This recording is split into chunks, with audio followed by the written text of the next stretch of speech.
So I'm gonna do that. Or set up a reminder so I don't forget. Oh.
Hi, Cam.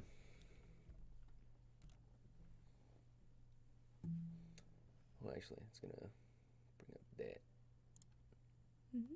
This is ideal, I think. If I'm just off screen, I think that's fine, right?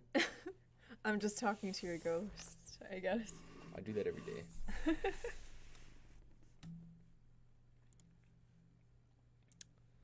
Yoink. Let me just respond real quick.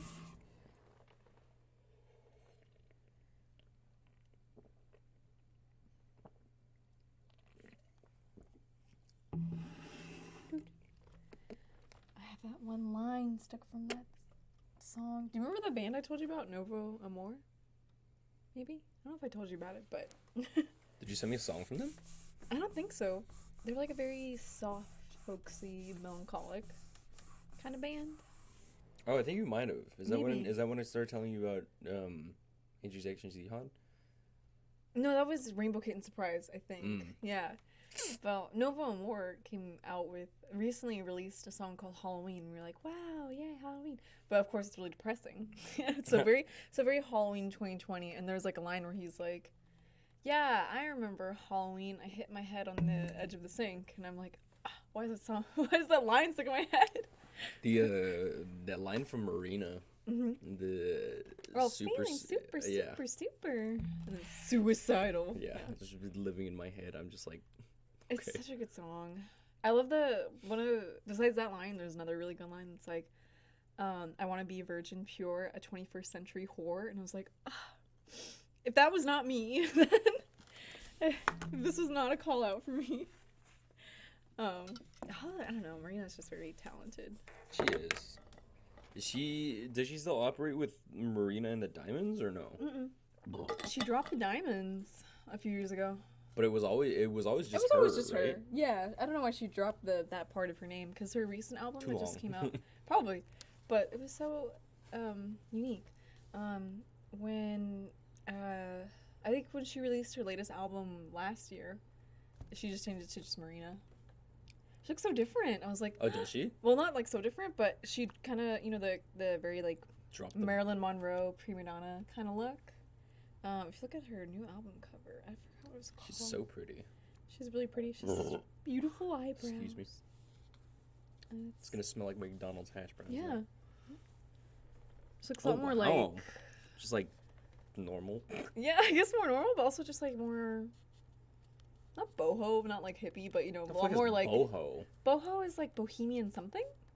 It's like you see like those white girls with like loose like pants and then all the like crystals hanging from their neck and just long hair and little hippie headbands, Boho. They just want a van to go cross country. Okay, that like cemented the image for me. Yeah, kind of like that, but she's Marina. She like owns that look. I wouldn't say it's extremely boho. She just looks more like not let down, like literally let her hair down. Yeah, literally let her hair down. Yeah. The phrase that comes to mind is down to earth. Yeah, yeah. And then I was so used to the, I think it was a Heartbreaker album where she was like very like manicured almost, like very like prima donna, very Madonna, Marilyn Monroe-esque. Yeah, and in that song when she was talking about like being a bottle blonde, that was like true. She as a teen, she always wanted to like be, a popular blonde teen in school. That's cool. But instead, she was super suicidal. Great. Yeah. So that part's true. I'm like trying to readjust this. I don't know how this. I don't know if this is gonna work at all. Need any help?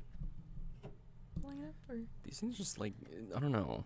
They're like moldable and stuff, but they just don't like stay. It's not great. Let's see.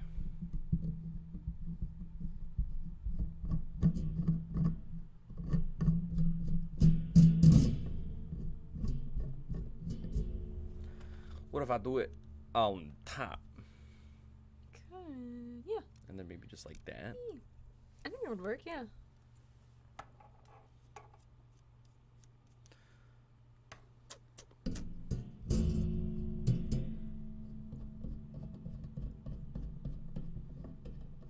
Should we start talking about our designated topics for the day? We've only got Cam here. It's up to you. I mean, we can. We've already been going for like 10 minutes. Just kind of shooting this shit. Yeah. It's like, I just cut my hair and I feel like it's already growing back. It looks fine. I look like... Let me think. Okay, I don't look as bad as Adam Driver, I won't say that, but he does have like the wavy hair parted in the middle.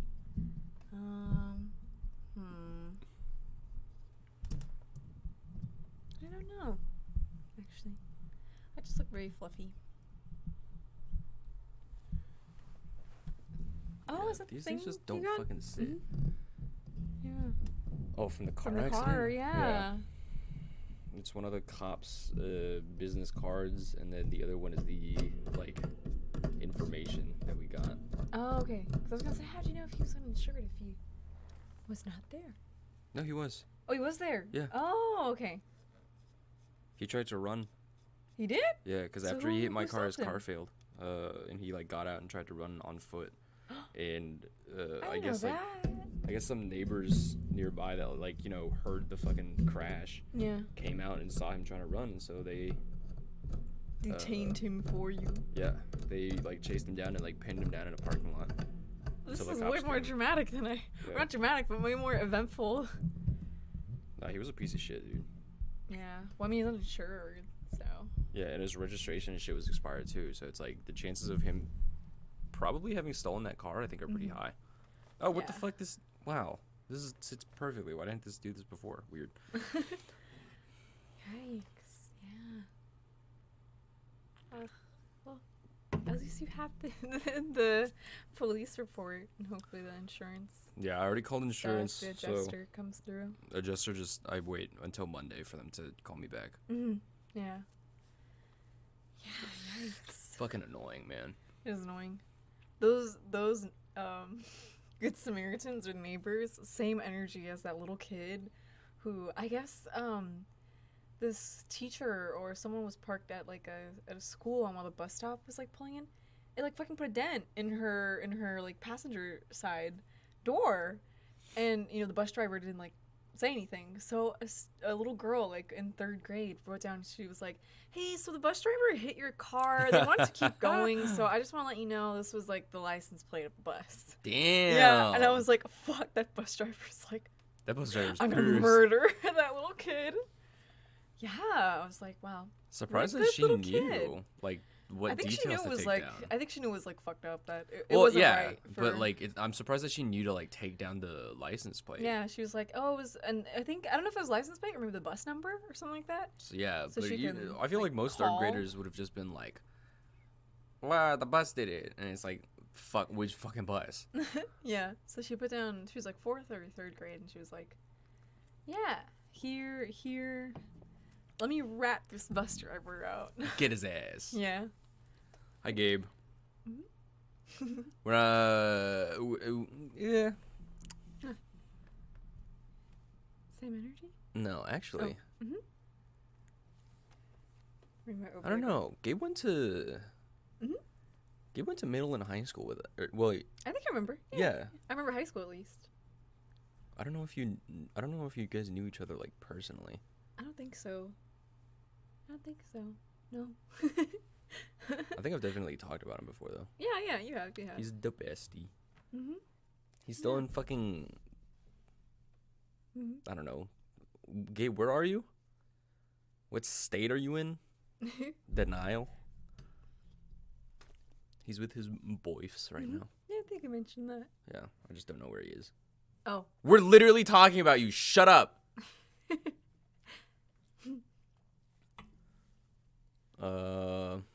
You know, Haley went to Nobel too. Yeah, that's where I met her. Briefly. Really? Yeah. Huh. It's weird. But she was only there until first semester or fall semester of 7th grade. Oh, okay. I don't remember which grade I met her in, but there was definitely a brief period where we were like acquaintances / friends. Oh, yeah. And then she like disappeared, and I was like, Yeah, she just left. Yeah. The reason she went to that school was literally because I told her she was on the roster. She wasn't there in 6th grade. And I remember I started class and it was like the second day and my teacher was like, "Is Haley Hayes here?" And I was like, "Holy shit, that's my best friend. She goes to like Chatsworth Middle, but that's weird that you have her on your roster unless there's another Haley Hayes." But there was never another Haley Hayes. So I was like, "What the fuck?" What? So I like told Mr. Ingram, I was like, "Yeah, that's my best friend. She's going to Chatsworth. I'm gonna call her." And I called her and I told her, "Hey Haley, this is gonna sound so weird, but Mr. Ingram, my English teacher, was called out your name in class." And I was like, "Yeah, I swear that's my best friend." And she's like, "Word?" So she left Chatsworth Middle and she transferred to Nobel. Oh my god. Yeah, her mom was not too happy with me for planting the idea. But that's so weird. It was like a glitch in the Matrix or something. I don't know. Yeah, but it sounds like it. Yeah, but then she ended up leaving Nobel anyway. Yeah, because they moved out of Chatsworth to see me. Yeah.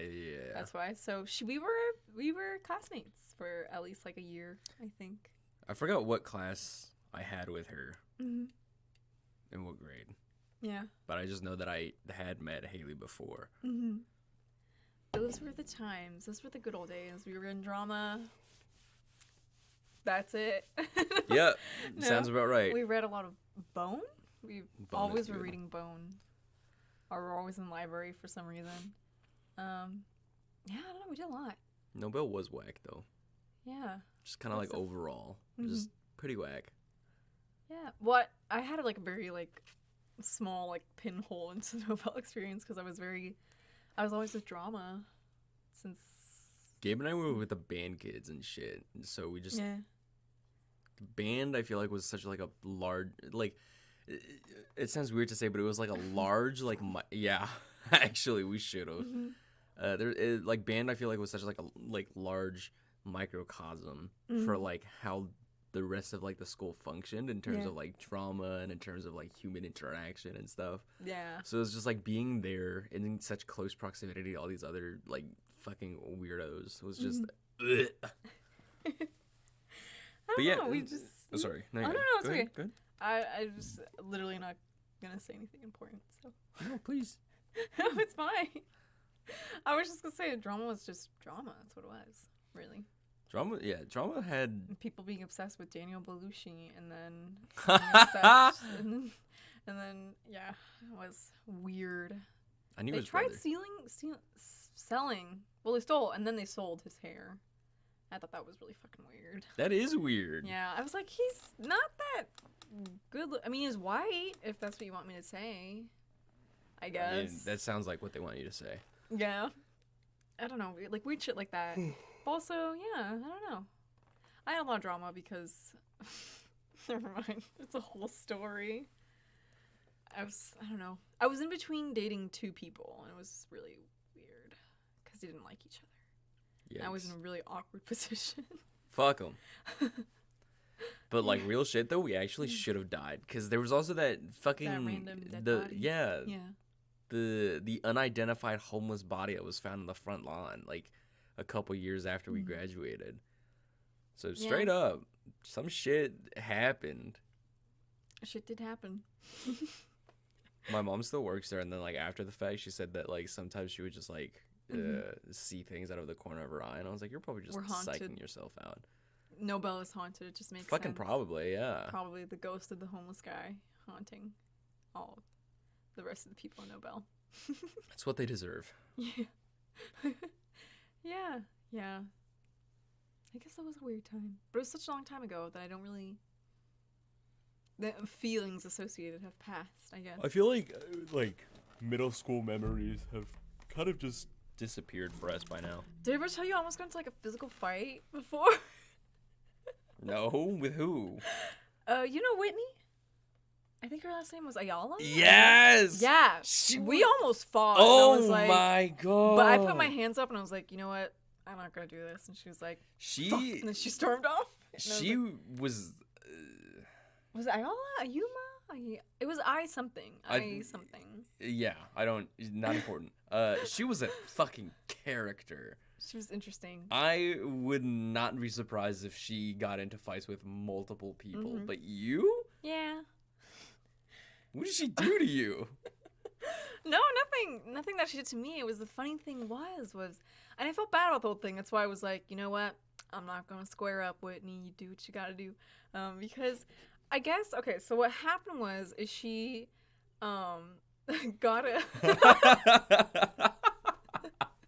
I wonder if he still works here. The name rings a bell. Mr. Helm was the leadership guy, right?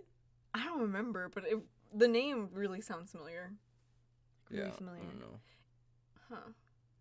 But what was your story? So what happened was Whitney, I guess for it was like in lunchtime, and she got like a grilled cheese, but she was letting us she left it with us while she went to the bathroom or something. And it was a really cold day, and Haley did not breathe. Haley couldn't even defend herself. She's gonna feel so bad if I tell the story. Haley was really cold because she didn't bring a jacket, and I was like, hey, I can feel the warmth coming off this grilled cheese. You could put it against your body to keep yourself warm. Or, put your hands around it, like a little campfire. Uh-huh. But Haley misunderstood me, and she thought I got it for her. So she ate it.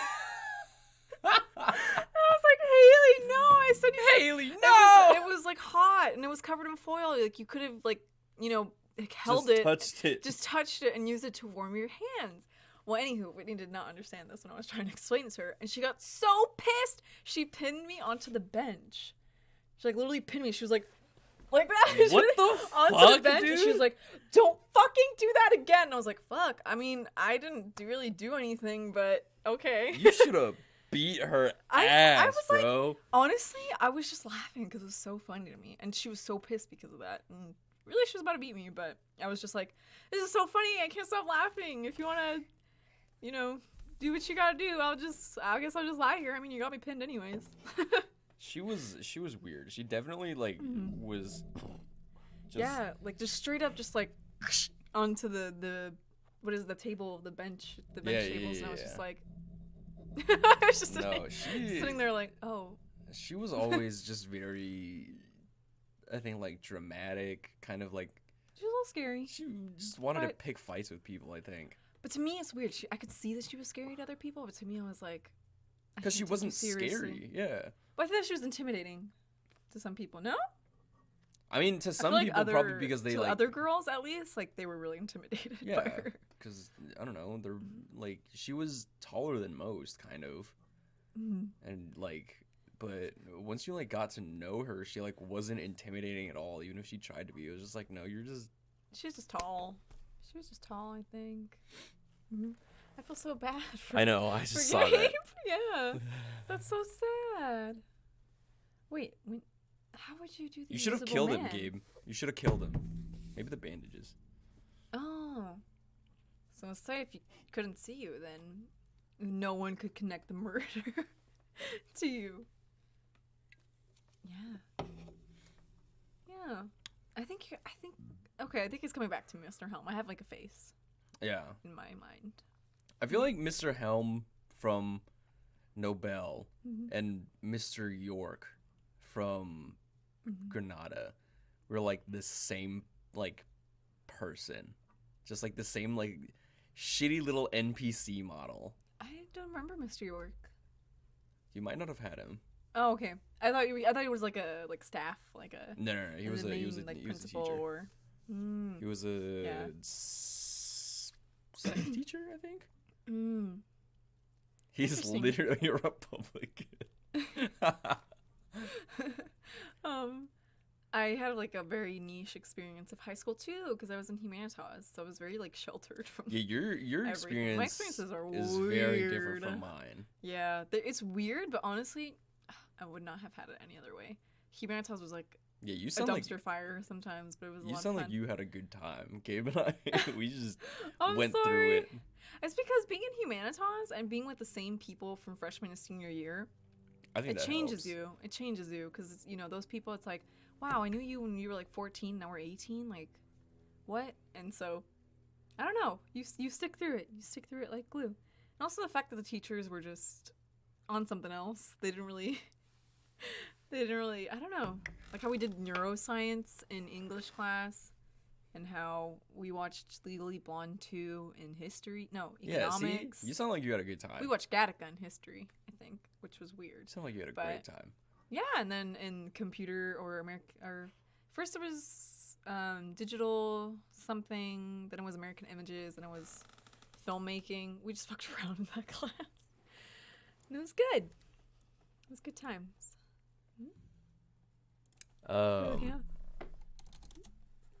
think I've shown you this before. No, yeah, Mr. York kind of sucked because there was a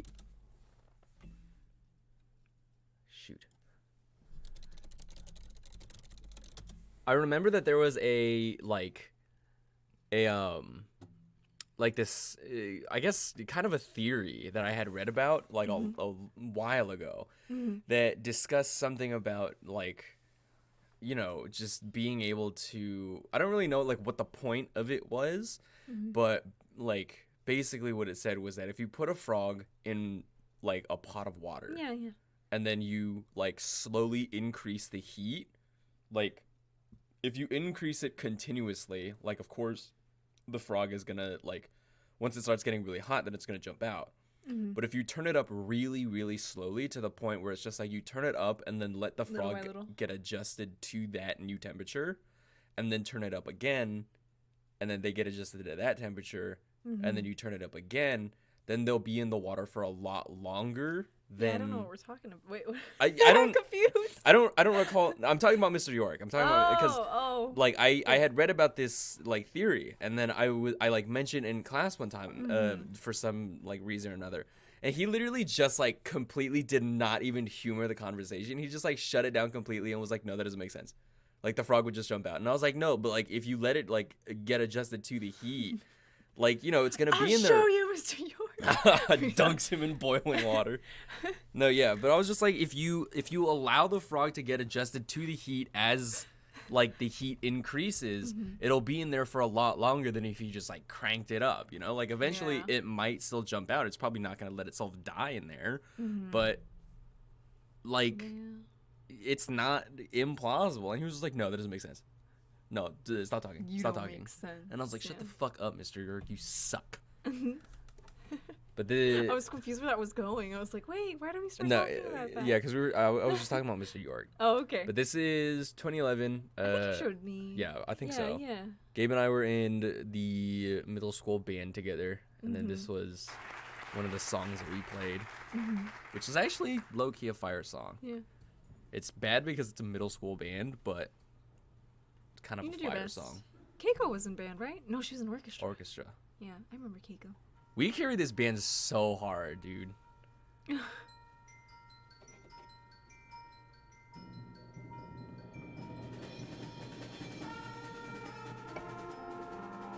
Vartan and I carried the fucking trumpet section. It should give me lower back pain, bro. Awful. You're doing your best.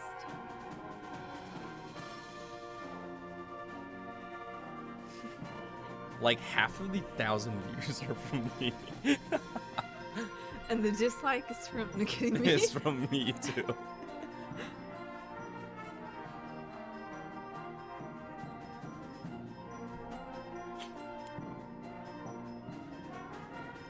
God. Look at this terrible posture that I have. What the fuck? It's okay. You didn't have a back adjuster back then. Look at that. Awful. My horn is supposed to be straight. This shit was down. It was a little flaccid.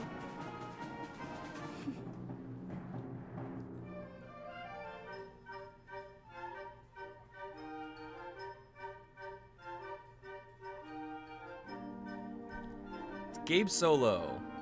Here we go! It's him! Good talent. Who's this fucking idiot? Get him off screen! No. You're so tiny. I know. I mean, I was smaller than I am now then, so. cannot judge. That guy playing the trumpet looks like a bitch. Gabe, look. You can see Austin right there with his little hair. See, why can't you be like Gabe? I'm so cute. OMG. You could have said that. No, it's because Gabe is cute.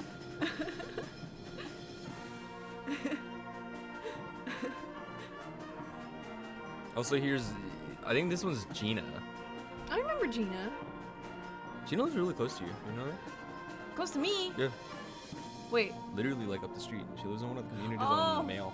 Yeah, I think said she was close to me, and I was like, I don't think we were friends. No, she lives I think we close just to you. had classes together, and talked, but we were never like close friends.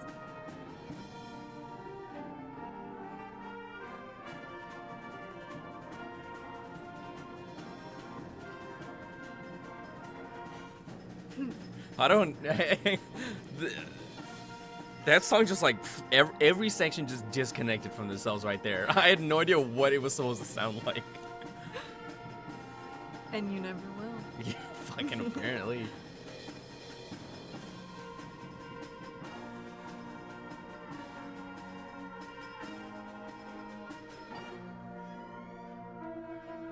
What?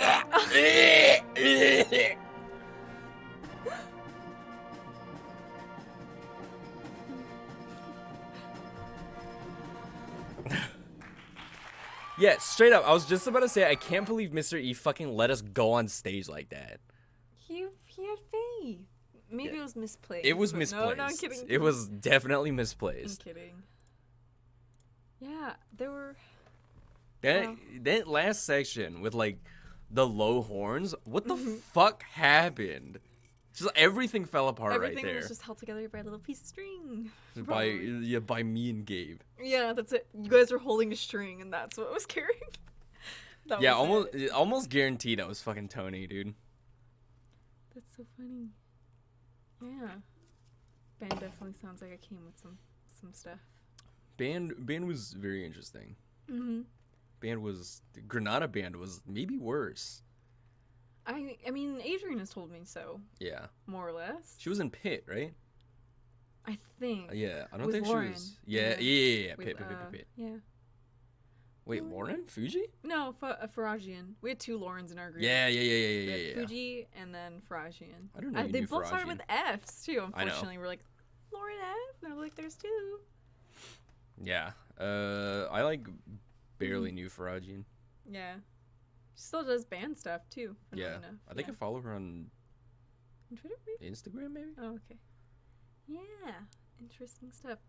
I mean, obviously I wasn't that familiar with the Granada Band other than Good. with Adrian and Faragian, but I did really like it when they did How to Train Your Dragon. That was good running music. Gabe, I think that's one of the like shows that Gabe likes too. Yeah. I don't remember what year it was. How to Train Your Dragon? Yeah, I don't remember if it was like sophomore year. It had to have been sophomore, I think, because I didn't have PE after that. 2012. So Maybe freshman then. no, 2012 would have been When? sophomore year. Yeah. Oh. 2012, 13. Oh yeah. It was good. Yeah. I wasn't there for that. I was in choir at that point, singing my fucking dick off. Yeah, I was in choir too. Wow. Well, I was in choir since freshman year. I was in band freshman year, and then I got a C in chemistry, and my parents were like, okay, you're fucking worthless. Get out. I just remember that day was eventful when I tried out for women's choir with Mr. G. Because I think that was the day, sorry if this is TMI, but that was the day I became a woman.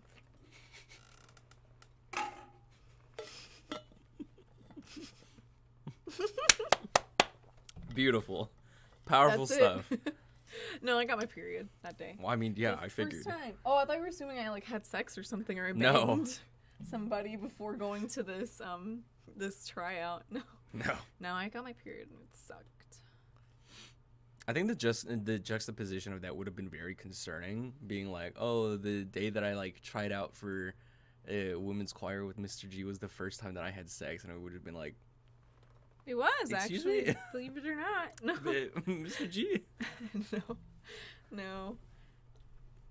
It sucked. Because Danny only had tampons. I didn't want to use a tampon.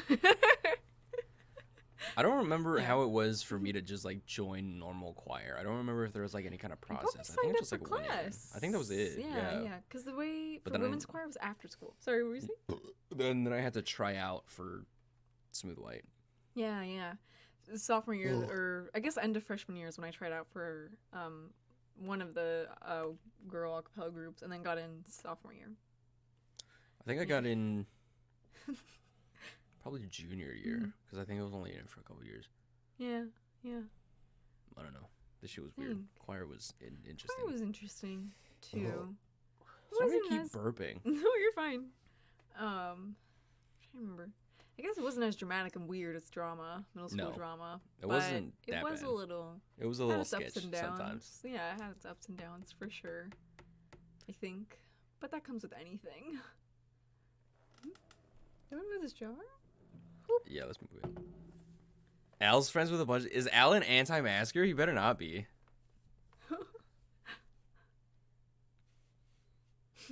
I fucking hope he's not. Only one way to find out. Keeps biking? Is he wearing a mask when he bikes? Would you need to wear a mask for that? If you're close to people? I see some people wearing masks and stuff. Yeah. You can wear a sports mask. Oh yeah, that's true. He won't take a selfie? He's a fucking anti-masker, dude. He knows he's wrong. Mm-hmm. Yikes, dude. That's your idol. What are you gonna do? Not wear a mask, I guess, anymore. No. We're just... I'm devastated. As you should be. Get his ass. We're just reminiscing about middle school and high school at this point. We can start talking about, our designated topic, because it's been like 40 minutes. But speaking of like middle and high school and stuff, which is actually kind of a not a perfect segue, but like a decent one, because in freshman year in high school in band, I came up with this really slapshod like philosophy. Oh yeah. And this is what I texted you with the kind of. I don't know if it counts as like nihilistic or anything, but it is essentially just like a theory that nothing like actually exists. Yeah. Like everything exists as like a blueprint of like matter and stuff, but nothing like actually exists, because it's like it operates very strongly on like the seeing is believing theory, kinda where it's Plato, just like where if you see it, it exists. If you don't see it, like does it still exist? Like if you move, like if you look at one thing, it's there. And then you turn around and your back is to it, you can't see it anymore. So is it still there? Like there's no way that you can prove that. Right, and then the like counter argument was like, okay, but like other people can see it too. Yeah, I was gonna say. But then it's like, but what they're seeing is what's like different from what you see. Because the only way that two people could see the same exact thing in the same exact like format and positioning and everything would be if they were standing in the same exact point in space, which is not possible. Right. I know this was literally something I just came up with for no fucking reason. Like, Read Plato asked. Yeah, if I went back in time and I was like, why did you think of this? I wouldn't be able to answer, because I can't answer that shit now. I don't know. This is just some shitty little theory that I came up with, like to be edgy or something. But it was literally just like, nothing exists. Like if we're standing next to each other, or like you're in front and I'm behind you. Right. If we're just standing there and we look at a tree off in the distance, you're going to see it at a slightly different angle and perspective than I am. If we turn around and no longer see that tree. Like an ostrich. Yeah. Yeah, kind of. Yeah. If we turn around and both of our backs are now facing the tree, then like is the tree still there? Like it's possible that there is still like an imprint of the matter that says like, oh, there's something here that would be a shape of a tree, but because we can't see it, is it still like real? Is it still there? Because if we can't see it, we can't believe it, kind of thing. Right. Like it needs to be perceived. Exactly. And so I was like, I'm so fucking smart, dude. Oh my god. You check out my fucking philosophy theory. And then I went on to be a fucking philosophy major in college. Like a dumb little piece of shit. don't think so. You study what interests you in undergrad. Then your master's, if you decide to, then shit gets heavy. But yeah. Then I'd become a fucking teacher or something if I did that. Yeah. Well, you don't. Well, if you do a philosophy master's, you can do a master's in anything you want. Yeah. Yeah. Yeah. No, it's interesting. I don't know if you've ever read a book. If you ever had to read a book for class called Sophie's World, but there's like a really good chapter on that. I did not read it. It's a long, kind of a dense read, but it's interesting. It's really good. So what is it? What is the chapter about? Literally, it's just about. Well, the whole book is this little girl, like she's like 11 or 10, and she gets letters from, they're not postmarked, they're from an anonymous. It's kind of scary. I know it sounds scary, but it's someone, I guess, who was a friend. He's like, oh, I'm a friend of your dad. That's worse. I think he wanted me to do this for you or something like that. And he sends her all these writings about philosophy. So every month she gets like a huge like thing, just letters explaining philosophy from philosophers of every age. And one day she opens it and it's just anthrax, and then she dies. Well, it's kind of fucked up because in the end they reveal it was like a weird like simulation. Like she didn't exist, something like that. What the fuck? It's called Sophie's World because she was building it around her or something like that. And interesting. And the more she read, the more she was able to create, like build a world and to build. And so the guy was like, "Yeah, I'm just like I'm God, I guess." Basically, playing God. Yeah, kind of. That's crazy. Yeah, actually. It was a really interesting book, but I might be misremembering it. I think there was like a weird fucking twist at the end, like that. And yeah, and then there's the Plato chapter where it's literally just like the idea that. Plato says, like, things kind of fall into a mold that we recognize. Like, that is horse-shaped, so it is a horse kind of idea. Yeah. Yeah, and she was like, holy shit, he's kind of right. And kind of described them almost like there's, like, a blueprint for everything. There's a cookie cutter for everything that we know of. Yeah, and that was the main idea. I don't remember it super well because I read it in sophomore year.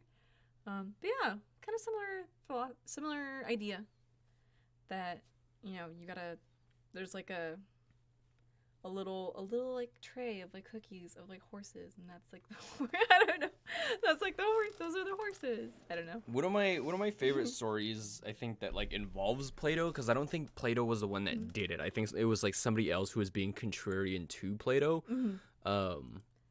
Was it Kant? It was not Kant. I don't think they were like even close at the same time. He could have said he hated this guy though, thousands of years down the future. But Diogenes. So Diogenes approaches he approaches Plato, and he's like, hey, like, because Diogenes just hated Plato for like no fucking reason. Yeah, straight up.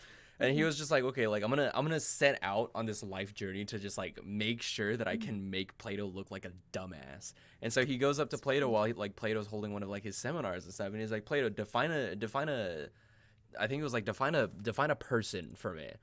And like Plato was just like, okay, like, featherless biped, like there's nothing else on this planet that could be a featherless biped.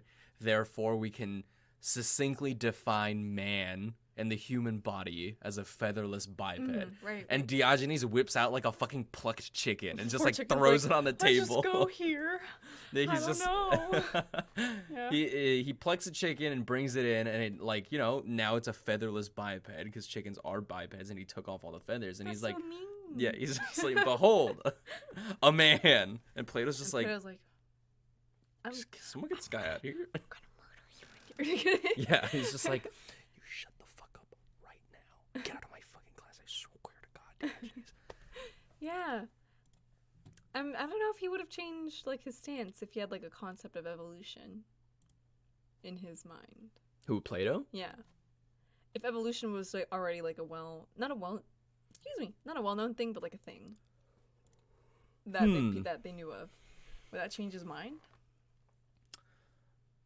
I don't know, because I think the whole thing about him defining man as like Featherless like biped. yeah, featherless biped was like an early example of implicit versus like explicit definitions. Right. Where it's basically just like on one hand, like you can define something as like, you know, like let's say it's like dictionary definition or something. But in another way, like you can define it in a way that makes it specifically like that one thing, like the use of a featherless biped to determine a man. Interesting. Okay. So I think that since he was trying to define a man like in one like succinct definition that only makes that a man, I don't think he could have changed it with any kind of like evolution. Yeah. Unless It's, he said, I don't know, like a featherless biped that evolved from monkeys. He could have just been like Homo sapiens. Everyone's like, oh shit, oh god, yeah, he's right. That's humans. But then I think that would have qualified as like circular reasoning, because then you're just saying like, oh, you know, a human is a human. Yeah. I guess it's true. Featherless biped. Chicken. Poor chicken. Yeah. He got plucked. Did chickens die if they're plucked? I don't think. Or Well, do they have to be dead to be plucked? Oh, I don't know actually. I feel like they could die if they're plucked because that's like that's what keeps them warm and dry. Probably a little. Not all feathers. Some feathers I think are more painful than others, but yeah. Like a tattoo. Yeah. Just Except like instead of putting things in, you're taking things out. Yeah. Well, I don't know if I should. I feel like I talk about Interstellar way too much to lead into the. Well, I think. Love Intangible. I think this is a fun little topic for us to discuss. That's true. Yeah. So the conversation topic of the day, starting from like 47 minutes ago, was, is love tangible? And I don't know if tangible is like the proper word. Right word, because I don't think it's physically. Yeah, because tangible implies physicality, and I don't think that's what we're trying to get at. No, I'm trying to see what was going on in Christopher Nolan's brain. So you want to just kick us off so I can kind of piggyback on what you're gonna say, because I haven't watched Interstellar. I don't know. I feel bad if I'm just gonna repeat a lot of what I've said to you. No, just go off. I don't. Okay, so I don't have a brain. One of my favorite movies of all time is Christopher Nolan's 2014 masterpiece, Interstellar. 2014. Jesus Christ. Which was insane because the graphics are just so. I thought it was like fucking beautiful. 17. No, 2014. I remember I watched it before I graduated from Granada. Yeah, and I was telling Jeremy earlier that there's like a really like poignant scene where they don't have enough fuel. Basically, they're trying to find new planets to colonize because the oxygen in Earth's atmosphere is rapidly dwindling, and they're already running out of food. Like they've been running out of food for the last like 3 or 5 decades. So when at a certain point in the journey, they have to make a choice on which planet they want to visit, because those planets were deemed livable by a previous mission. They were called the Lazarus missions because, you know, Lazarus was resurrected from the dead, and that's what they were trying to do with humanity. So they were trying to decide, should we go on this planet because this guy is saying there's all this like great data. It's very livable. Really like easy transition to live on from Earth. Versus this other planet that the prospects don't seem as great, but one of the people from the last mission, is on there, is marooned on there. So what choice do we make? Like, and of course, I forgot his name, the actor Matthew McConaughey. No, I think that was the lead, and then the other guy. I know he's in the movie. Yeah. I was like, I think that's his name. And of course Matthew McConaughey and the other guy are like, well, obviously we're gonna go to the planet that has the better prospects because we only have fuel to go to one, and we might as well, to give ourselves the best shot that we can get. And Anne Hathaway is like, no, it's kind of stupid, and they were like, excuse me, and her reasoning, and of course they accuse her being a woman. Being a woman, but also, she had personal stakes in this, was to go to the other planet with less promising prospects. But the man that she loved was the explorer who was marooned on that planet. And her reasoning for going to that planet, while again the men were like, oh, you're just you're in love with that guy, obviously you want to go to that planet, you want to save him, right? That's the love of your life. And she was like, yeah, that's exactly my point. How can I love someone that's millions of light years away through a fucking wormhole, no less, that is probably dead, and yet my feelings have not changed this throughout the entire course of this journey. There is no social utility in loving someone who is potentially dead. There's no social utility in sacrificing yourself for someone you love, and that's the thing that persists through space and time. It's love. That's the thing that is capable of reaching across like the furthest galaxies. And of course the men were like, well, fuck that, we're going to the other planet. Basically disregarded her. Or like, we're gonna go fucking alien. Yeah, completely disregarded her. And again, there was like talk, a lot of like people who like analyzed the movie were like, yeah, is it because she's a woman, is that like, did they do that on purpose, and whatnot? But then it kind of flips the script with Matthew McConaughey when he still has feelings for his children, who are also millions of light years away through a wormhole, who are also potentially dead that he doesn't know. So he's like, oh shit, Anne Hathaway was right, and that's Interstellar guy. Schrodinger's infant. Yeah, I guess so. Yeah. And well, he has like a whole other experience I don't want to spoil because it's really beautifully done scene, but he does get proof that holy shit, that was the thing that makes this journey possible, and the thing that will make human beings exist is the fact that we're capable of loving and caring. Yeah, and being able and be to the point where we will die for those people. I was like, holy shit, yeah, such a good fucking movie. So I like to think that love really is the one thing that persists through space and time. So I guess it's less like, is love tangible, more so like, is love bound by the traditional limits of space and time? Yeah, or is it like completely like, oh, we only love our children because that, of course we die for our children, we want our children to survive, right? Evolutionarily speaking. But in the case of Anne Hathaway, she loved, someone that she went to, she trained at NASA with, basically. Someone that, that wasn't her offspring, basically. That she had no prior relation to. That she had no prior relation to, no like blood relation to. And there's actually a really, really good TikTok I saw yesterday, I think, actually, that is making me think of this.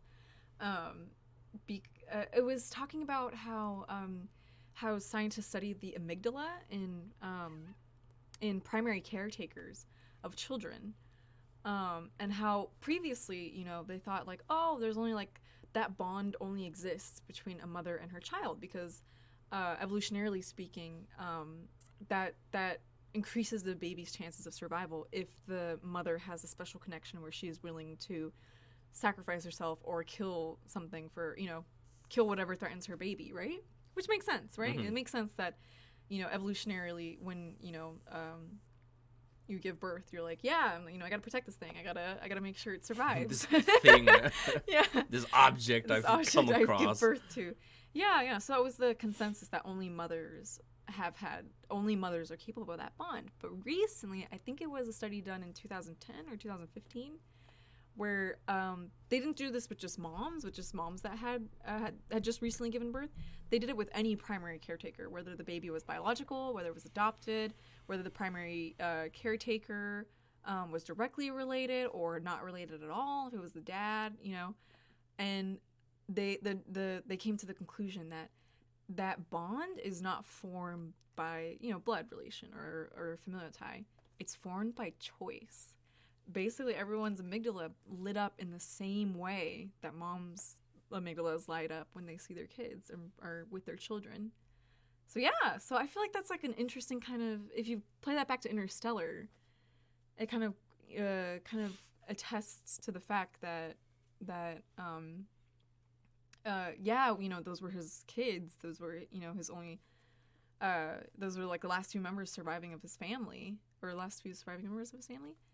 But in the case of Anne Hathaway, that was her choice in loving someone that like deeply and powerfully. That's it. I'll be back next week, everyone. I don't know if you want to add anything, but I think that's all I got. I mean, like when we had our brief discussion about it before we I think like at the end of like last week's session, when we like decided that like this was the thing that we were going to talk about. Yeah. I also thought of Annihilation, which kind of I think is similar because Oscar Isaac going in for her husband, So she goes in for her husband. Everyone else kind of goes in for like kind of their own reasons too. But I think she's the only one that goes in for like love. And that one is like almost guaranteed that he's dead because like no one comes back from Area X the same. Yeah, or alive. So yeah. Yeah. And so I think it was like a very similar idea where it's just like,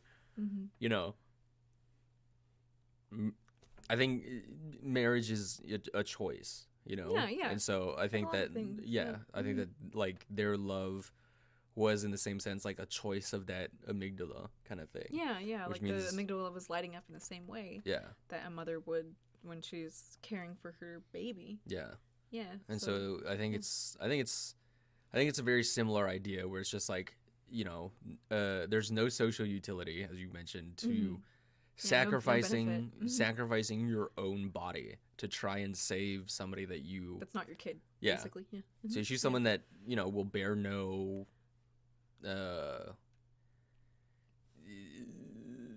propagation of your lineage or whatever. But and so she willingly puts herself into that situation of like, just essentially running the risk of completely not coming out alive at all in the hopes that she can save at least her husband. So I think that's like, yeah, it's very much the same idea. Yeah. I think. Yeah. And then we've got that new movie coming out from I don't know, the Dylan O'Brien one. Oh, Love and Monsters. Yeah, Love and Monsters. That one's gonna be cute. Yeah, but that's the same thing too. Similar idea. Yeah. He's willing to travel like 80 miles amidst like these monster-stricken apocalypse ruins, just to see catch a glimpse. Just simp. Yeah, just a simp. Hey, simping ain't easy. What is it? It really isn't. Because there was like a Justin McElroy wearing a bib, and it was like shrimping ain't easy. But someone put it simping ain't easy, baby. Yeah. Simping never stops. I think it's very, very much the same idea. But I guess what just totally absolutely blew me away and like completely enraptured me was the fact that Interstellar took that and explored it on a trans-dimensional, like space and time kind of scale kind of thing. Yeah, because like they literally just jumped through through a wormhole. Hi Draco, thank you. You flattered me, and thank you for the follow. Currently we're talking about the idea of philosophical. I don't know if you would call philosophical, just like it a scientific philosophical. We're kind of exploring the theory that love is not bound by the traditional limits of space and time. Yeah. So we've cited examples from movies. Yeah, from Interstellar. From Annihilation and from the upcoming movie Love and Monsters, where it's just like, I don't know, fuck. Just like the idea that, I think it's 100% totally plausible. Yeah, you fall in love and you just kind of push yourself to... No matter with who, yeah. Yeah, you fall in love and you push yourself past, like, normal limits just to kind of continue and persist and save the object of your affections. Yeah. So I don't know, because I feel like if you like shot me to Mars or something, I feel like I thought you were just gonna say shot you. No. I was like, well, I don't know about that. If you shot me, no. Thank you for the gifted sub, Hermit. if you like put me on the moon or something, I'd be like, yeah, of course I would still like think about you guys. Well, yeah, like, of course. So I feel like I don't like. Oh, God forbid if anyone that I love like died. Oh, me? No, not you. I knocked on wood. Too late. Yeah, that wouldn't, just because like you're not real, like you existed and now you don't. I feel like even that is not enough to like negate your feelings or your feelings of love for someone. I think it's a failure in some aspects to try and like subject love to to an observation point of like social utility, because love inherently, I don't really think that has any kind of inherent social utility, because you have to choose to love somebody in order to propagate your your bloodline. Yeah, I mean, people would argue that you don't need love to that's procreate, true. That's true. To procreate, you just make babies. Yeah, and so that's why it's not like super necessary to analyze that in such like a strict logical perspective. But it is. What you mean? It's like maybe developed from that. Yeah, I think love is definitely just like something that's consisted entirely of emotion, and so it's like you can't. Trying also to choices, I think too. Yeah, like, emotional choices too. Yeah. So I think it's like both playing together. It's a very interesting thing, and trying to like analyze it and say like, why would you still love this person if there's no way that you can see them or be with them ever again? It doesn't count, because it's like, I think if someone passes away, you're still gonna love them, like you mentioned. Yeah. It's just because they aren't going to be able to withhold the same relationship that you had with them when they were alive, doesn't mean that the love that you held for them in the past no longer exists. Right. It transcends time. And space. Yeah, and space. Okay. Yeah. So Draco says, now that you guys are talking about love, what do you do if you love someone, but that person probably doesn't love you? You go first. I mean... It's a tough situation. It's definitely a difficult situation, and it varies from case to case. But if you've been trying for a long time and it's probably not working out and you're suffering for it, give up. Oh, yeah. I mean, I don't know all the details, but I think if that relationship or that love is not serving you, in a way that's like good and healthy for you, and that and that person has made it clear that they're for whatever reason at the present time, presently they're not going to reciprocate it. And I feel like at that point it's like, there's not really a lot you can, if there's really not a lot you can do other than just, if that person's like maybe a really good friend, just, being there for that person as a friend, and not really letting maybe any failed romantic advances kind of affect that, I think. But yeah, us, right? We're just friends? Yeah, we're just friends. We're just really close friends. I've been on the other side of this situation before, where someone was very much into me and I was like... And I've been in the same situation as you, where I poured my all into trying to pursue something, and, eventually it just led to a lot of mental stress on me, a lot of like stress on like me almost physically too, where it just doesn't I feel like love should kind of just be a thing that is reciprocated, because if you love someone and you're pouring as much of yourself as you can into keeping them happy, and they're not doing the same for you, then it isn't love at that point.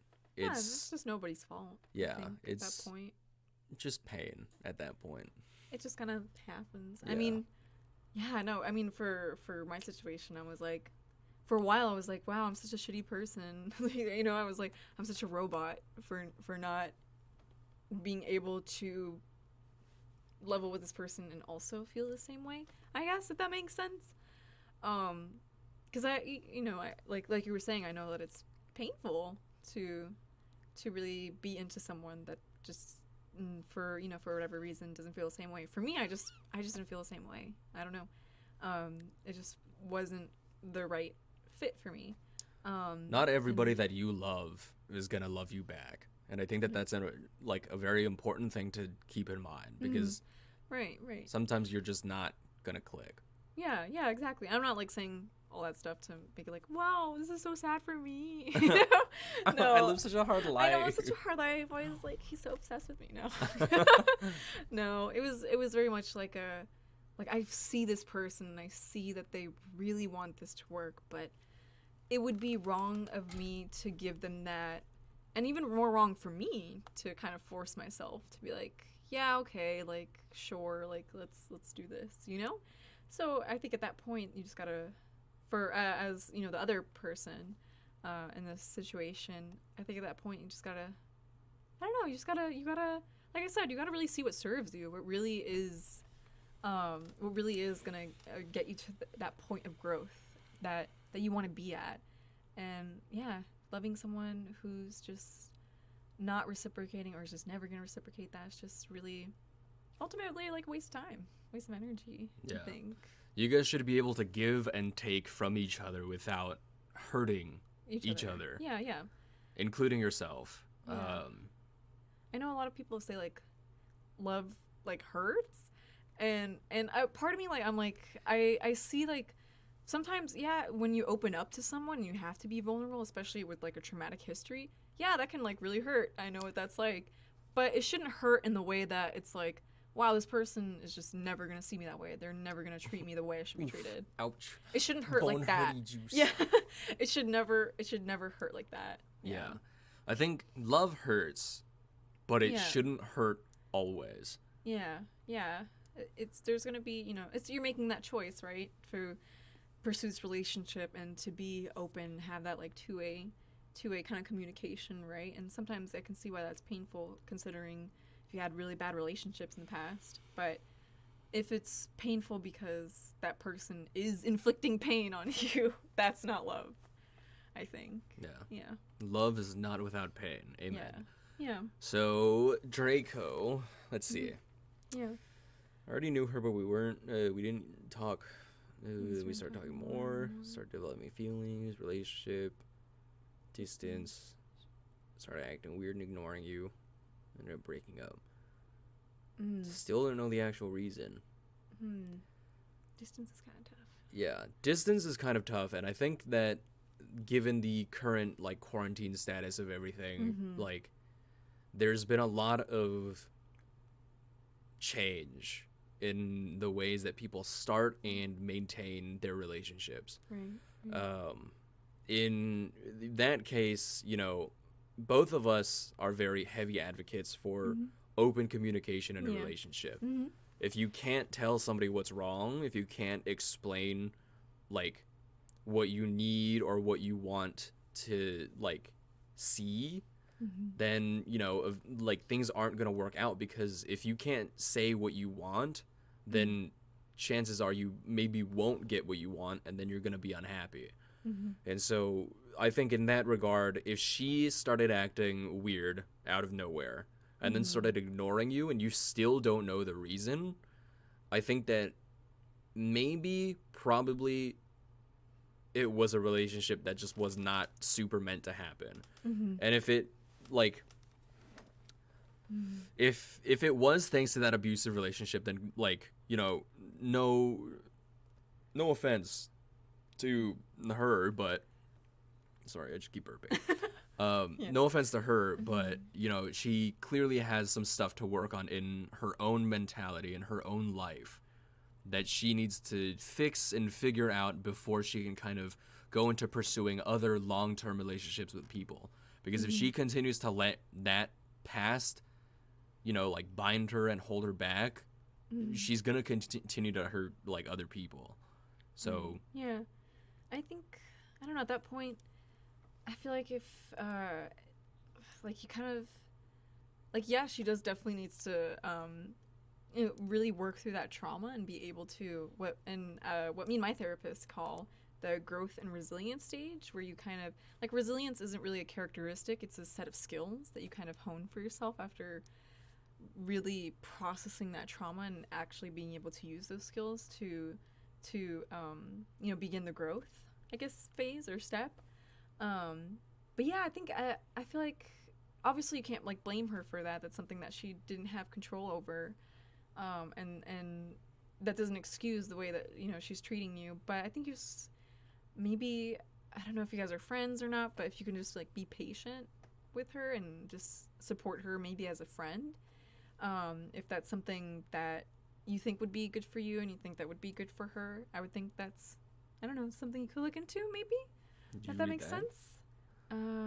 Yeah. Because that one seems a little painful. Yeah. Yeah, so it really seems like she's still at that point where she's just really holding on to the trauma from abusive relationships, which is just really hard to get over. And it seems like she was kind of just taking it out on you, which is not fair, for sure. It's definitely not an excuse for, her mental health can't be an excuse. It can be an explanation, but it's just never an excuse to treat someone like that. Yeah, so I think at that point, I don't think pursuing anything romantic or pursuing any kind of intimate relationship will really serve you both.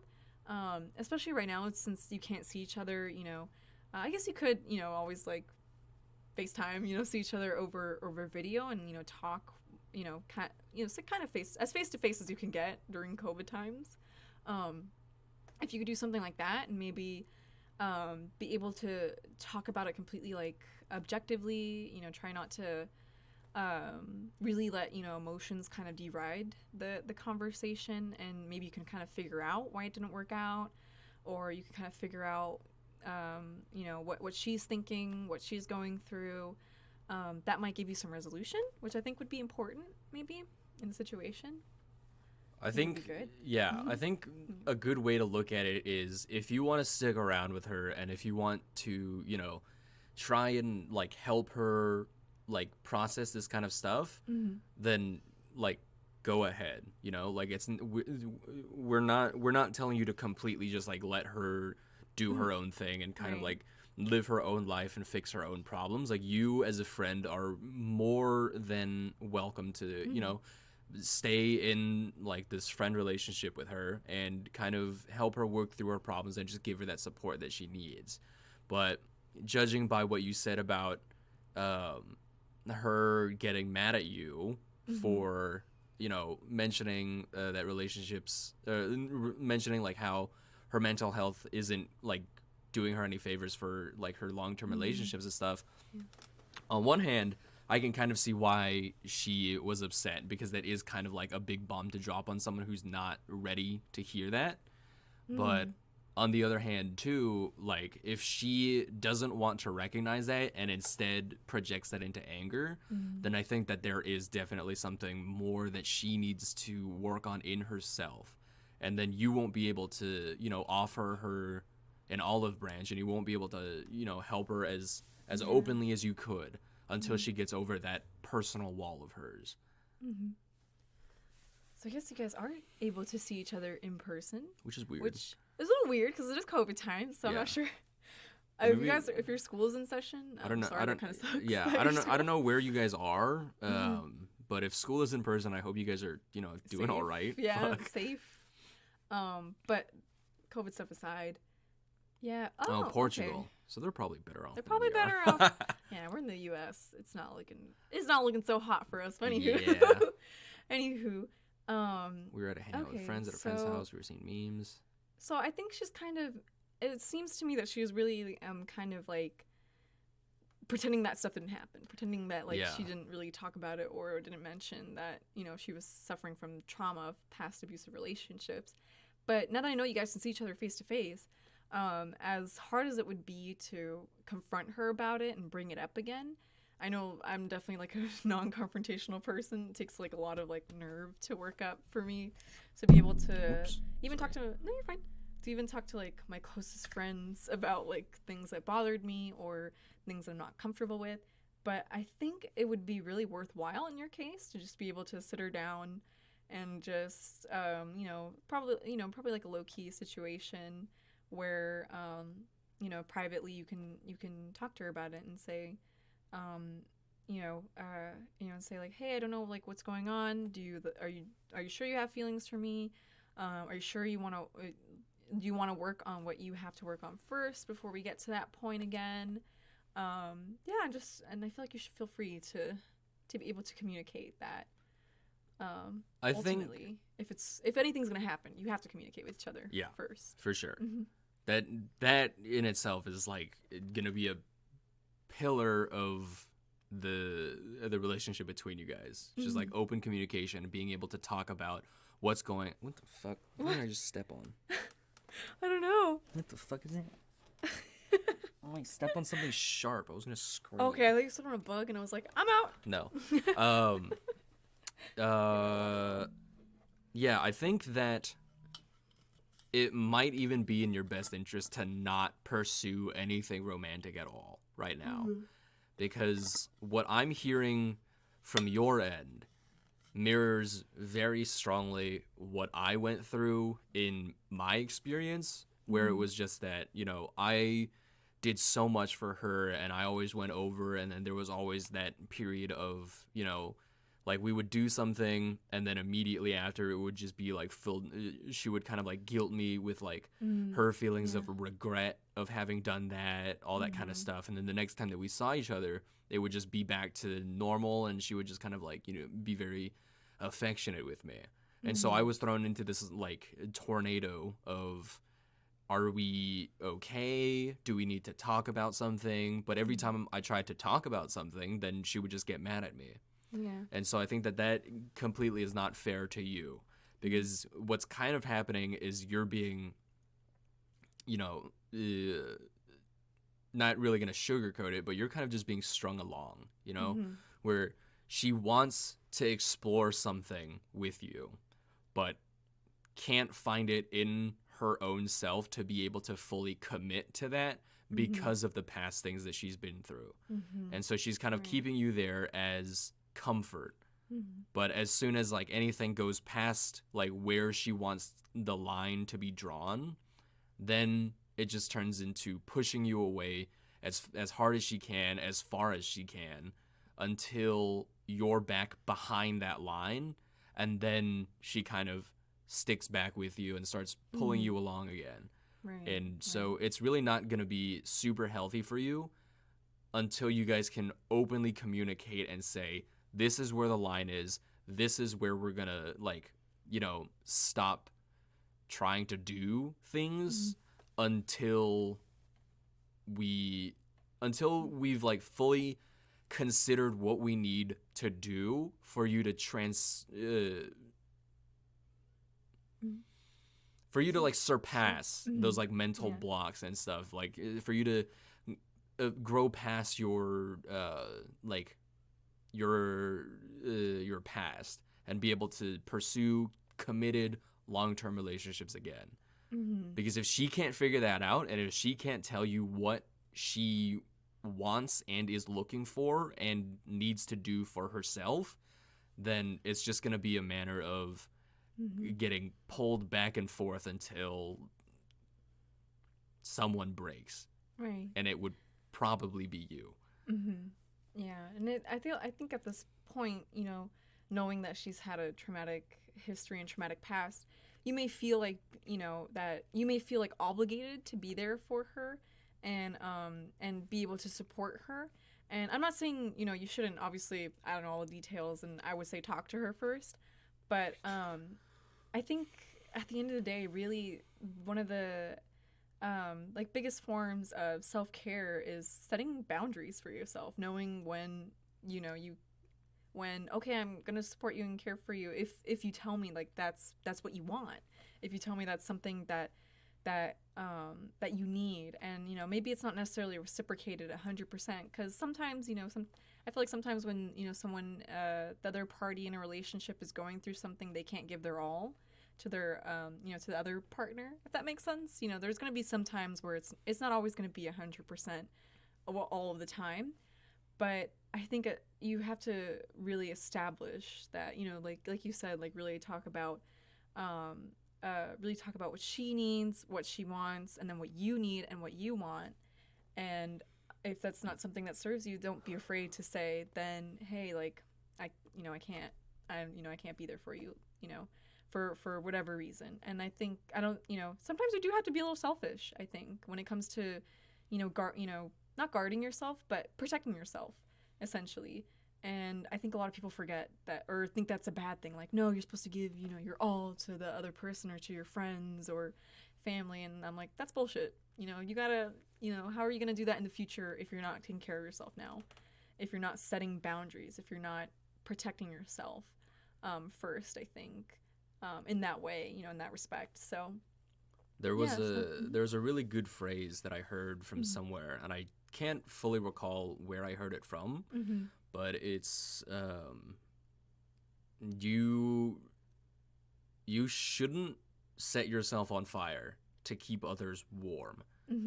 Because if you do that, you're only causing harm to yourself to make the others around you happy.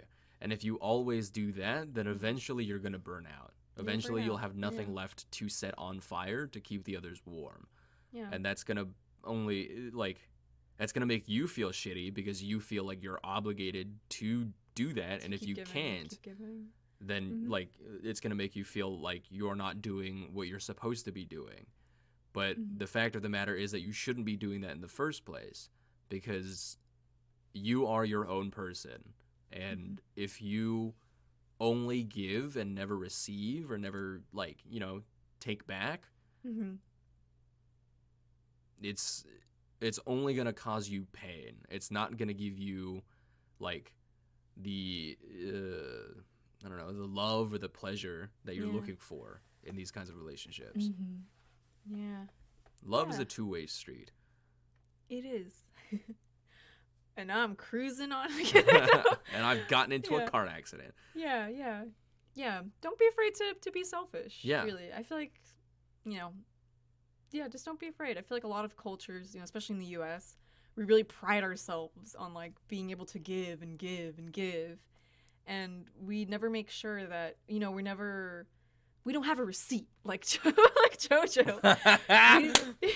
we don't have a receipt, saying, not to say that, you're keeping tabs on everything. Because sometimes, like I said, sometimes, you're going to have to give to someone that is not necessarily in a position to give back because, maybe they hit a low point or they're going through a really rough time.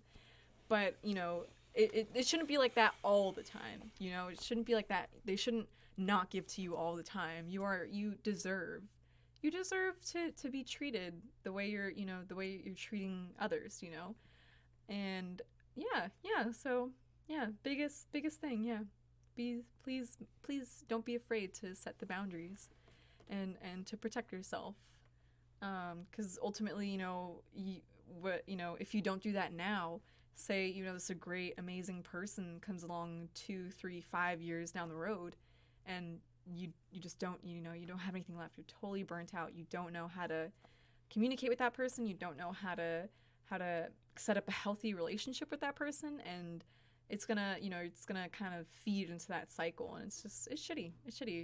It's better to realize it now and know what you have to do and know what you need and find, and put your foot down now than having to do that all over again and down the road, I think. Yeah, I don't know if that makes sense, but feel free to ask more questions because I'm not the most coherent person. I don't think either of us are. No, you're but fine. I think we're doing all right. Yeah. All relationships are, respecting boundaries, and and if that other person says like, "Hey, you're selfish for saying that you won't do this for me," then you that's tell a them huge to go red flag. fuck themselves. Yeah. Be like, here's your fucking receipt. And then beat their ass into the side of a into clock the side tower. of a clock. Was it a clock tower? I think so. Oh, I thought it was just a building. Oh, I don't know. Yeah. I just kind of assumed it was a clock tower.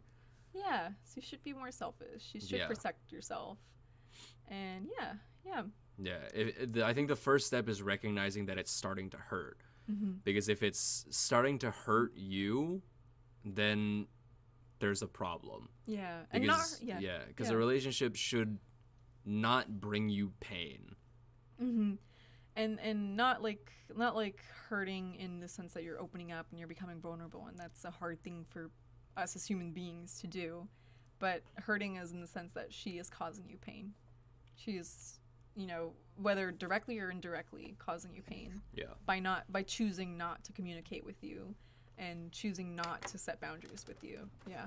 I think it's a huge red flag if she persists, if this pattern persists. If you talk to her and everything goes well and she's very receptive to what you have to say, then I'd say definitely continue to just be friends and continue to definitely maybe not pursue the romantic relationship, since it doesn't seem that she's ready for that at this point, but continue to support her if that's what she wants, because it sounds like she definitely would need support in this situation. Yeah.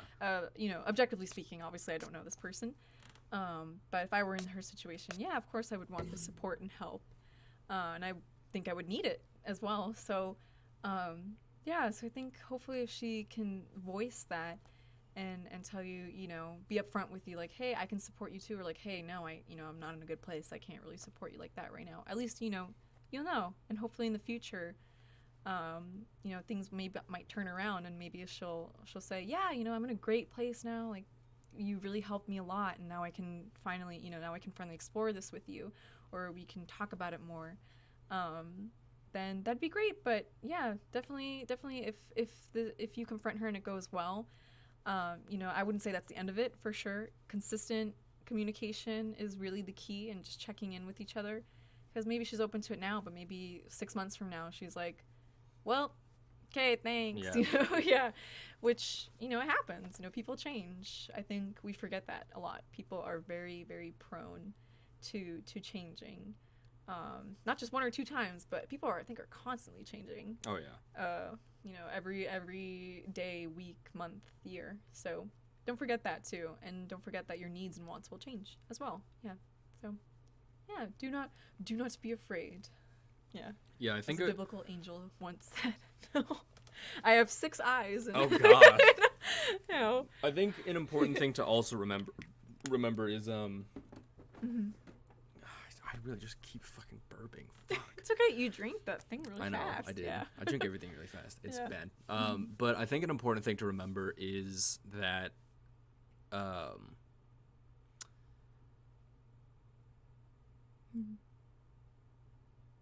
you got it? Hold We're on. gonna say the same thing. Hold on. Go. Hold on. What made you think of it? Fuck. Wait, what were you thinking of?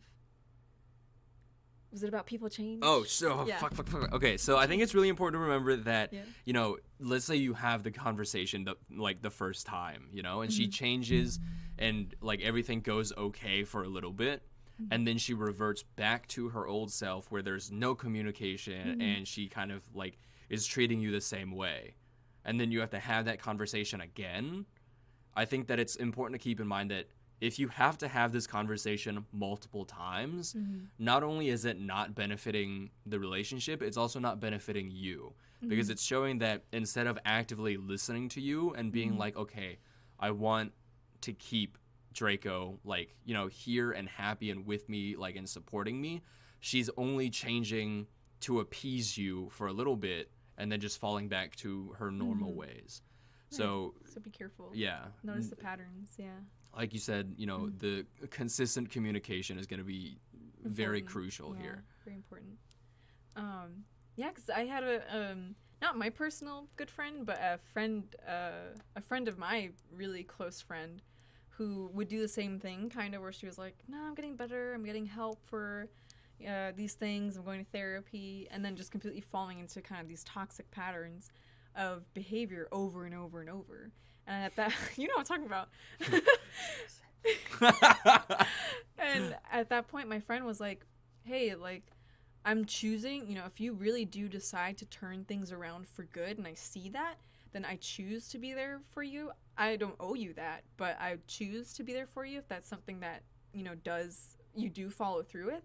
But as of right now, it's like, I can't be there for you if you're going to keep treating me this way and keep falling into these old habits. And yeah, so I think it's kind of the same thing.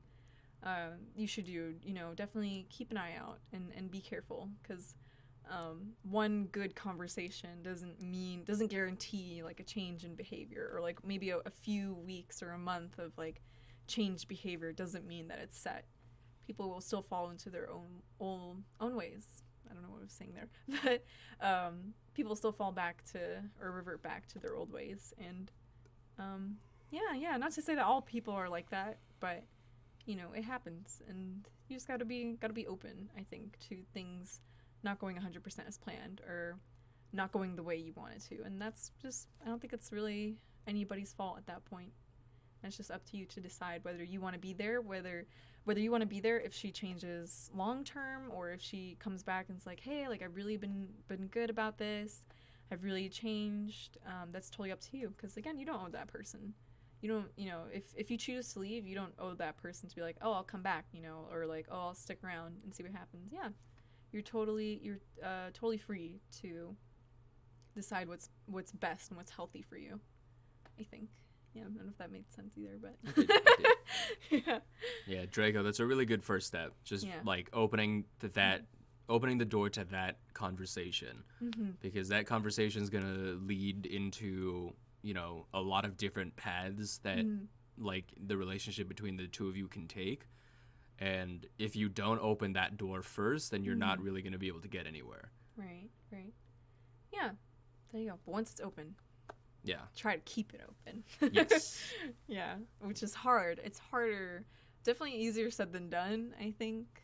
Because, like, I think we talked about how, you know, relationships can be painful in the sense that you're opening, you know, when you're communicating to someone, you might have to open up about something that was really painful, or maybe communicating was very hard for you in the past because, you know, if you talk to a partner, you try to bring something up with a partner and they responded very like violently or very aggressively. Yeah, so I could see how that is something that's, you know, painful, you know, and having to do that over and over again.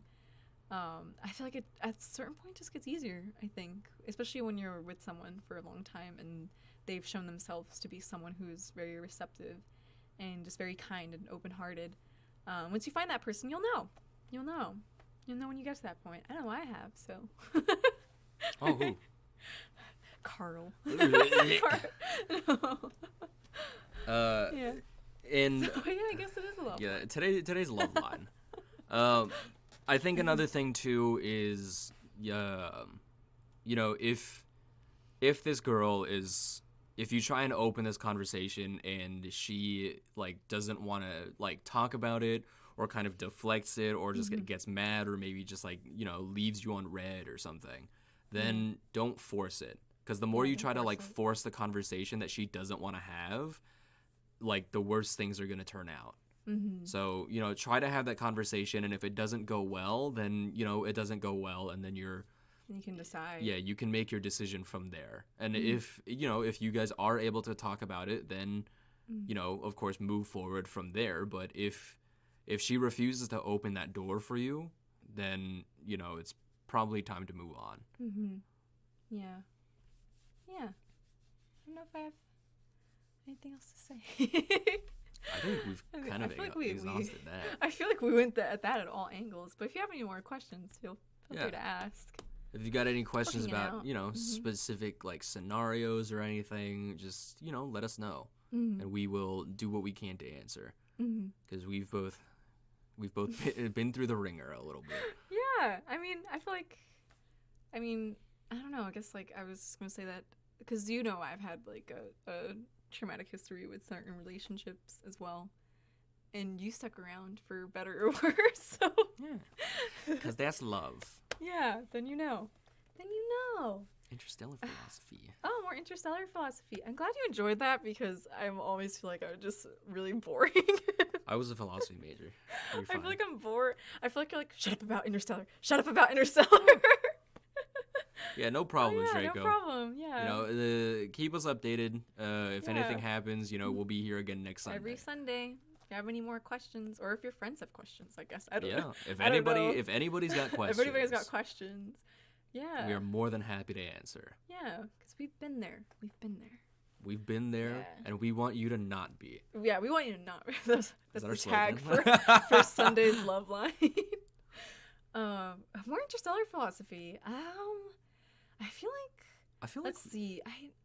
There's really, really good the way the movie not only explored like love, but also explored interdimensional travel and also like visually setting it up. Oh, they're just so stunning. Like how like he could. I'm not gonna spoil it too much if you haven't seen it, but also Jeremy hasn't seen it, so I don't want to spoil it too much. Oh yeah, time. Yeah, time was actually. Oh, that's a really good one actually. But where was I going? I'm like thinking too much. I'm overwhelmed by Interstellar. Yeah, time was a really, really interesting concept that you could tell Christopher Nolan and the other producers and writers had a lot of fun messing around with. But essentially, some planets that you go to visit, 1 hour there would be 7 years on Earth. Yeah. And yeah. No, I don't know if I mentioned that already or. Well, that's just real life. No, it was real life.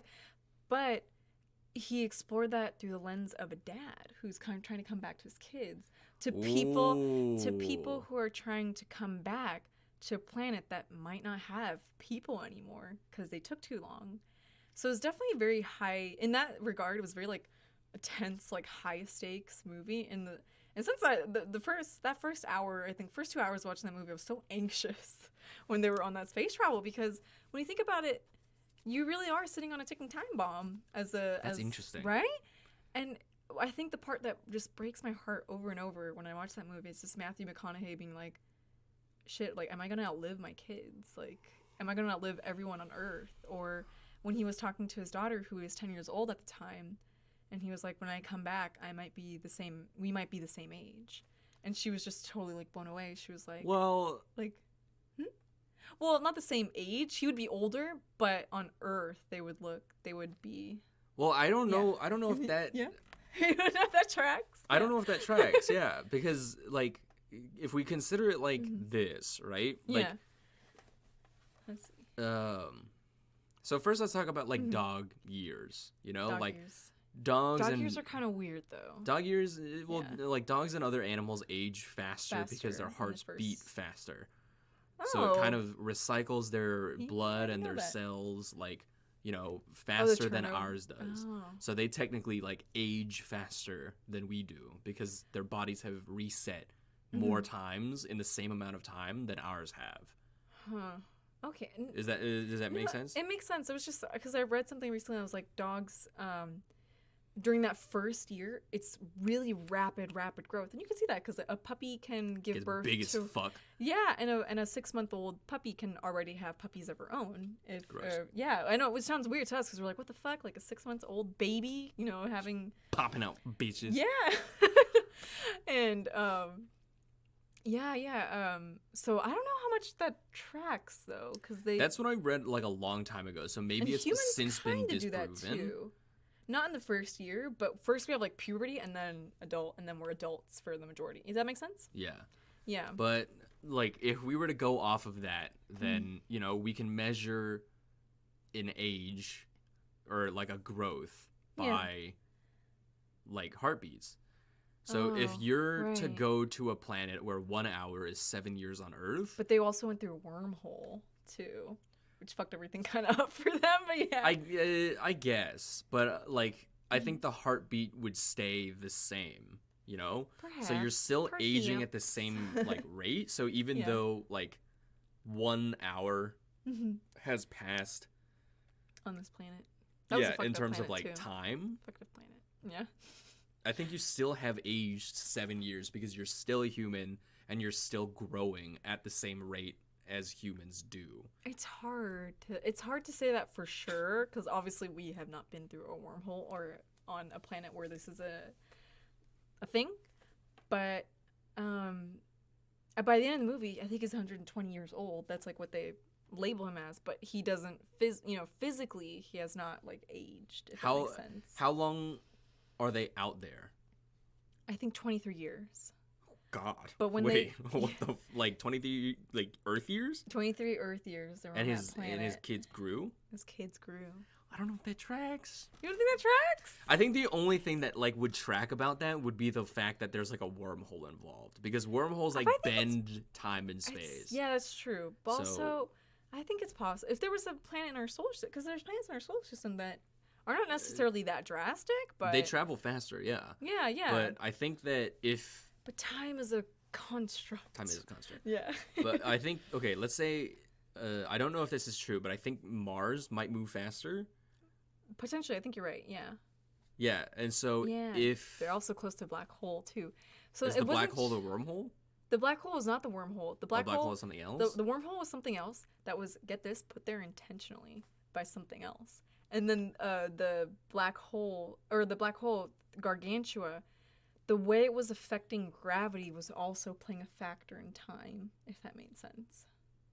Well, black holes are also not explored enough for us to know what the fuck they do. Christopher Nolan was like, I'm going to go crazy, go stupid. Yeah. Christopher Nolan was like, listen, no one knows about this shit, so I'm going to pretend like I do. But I think it makes sense, theoretically. Like, he would come back and he, they experience time completely differently. I think the introduction and that might have slowed the aging process. I think the introduction of, like, the wormhole and the black hole does definitely throw a wrench in, like, my, like, postulation. Yeah. But I think that if they were to remain within, like, the Milky Way and go from, like, here, from Earth to, like, Mars or something, I think that if they came back, I think they would have aged the same, even if less time has passed on Mars than it did on Earth. Maybe. It's really hard to say. Especially because also they went through cryogenic freezing a few times as well. That changes things a lot. But they weren't in there for like a long time. It was just like maybe 2 years. But that still changes things because at that point, nothing in your body is moving. Yeah. So I don't know. But yeah, I forgot about the black hole. But yeah, gravity plays like a huge factor in how planets experience time, was my understanding as well. And that makes sense because I don't know. Because the way they're orbiting, gravity affects the orbital. It affects the time, our notion of time. Does it affect revolution? Revolution? Yeah. Because planets spin and shit. And, yeah, like, spinning is, like, time. Isn't that affected by gravity as well? The way we spin? I don't know. Hermit says yes, but I don't know if that's still what I'm asking. Okay. You mean, like, rotation on an axis, right? Yeah. Yeah, I think that is also affected by gravity. Yeah. Okay, cool. Yeah, so I think the fact that it was next to a black hole as well was why it was just, like, the gravity was, like, fucked up and weird there, and that's black holes are just fucked up and weird. Yeah. That's plain and simple. Yeah, such a good movie. But I think it's possible. I think it's possible. Well, when you see that in the movie, you'll know for sure, but I think it's possible that he could have aged all this time and then his children were completely different ages. I think the introduction of, like, the sci-fi elements of like the black hole and black hole Gargantua and wormhole and stuff. I think that definitely throws, like, reality, like, out the window a little bit, just because both of those are so heavily unexplored and like unknown that we don't know exactly how they like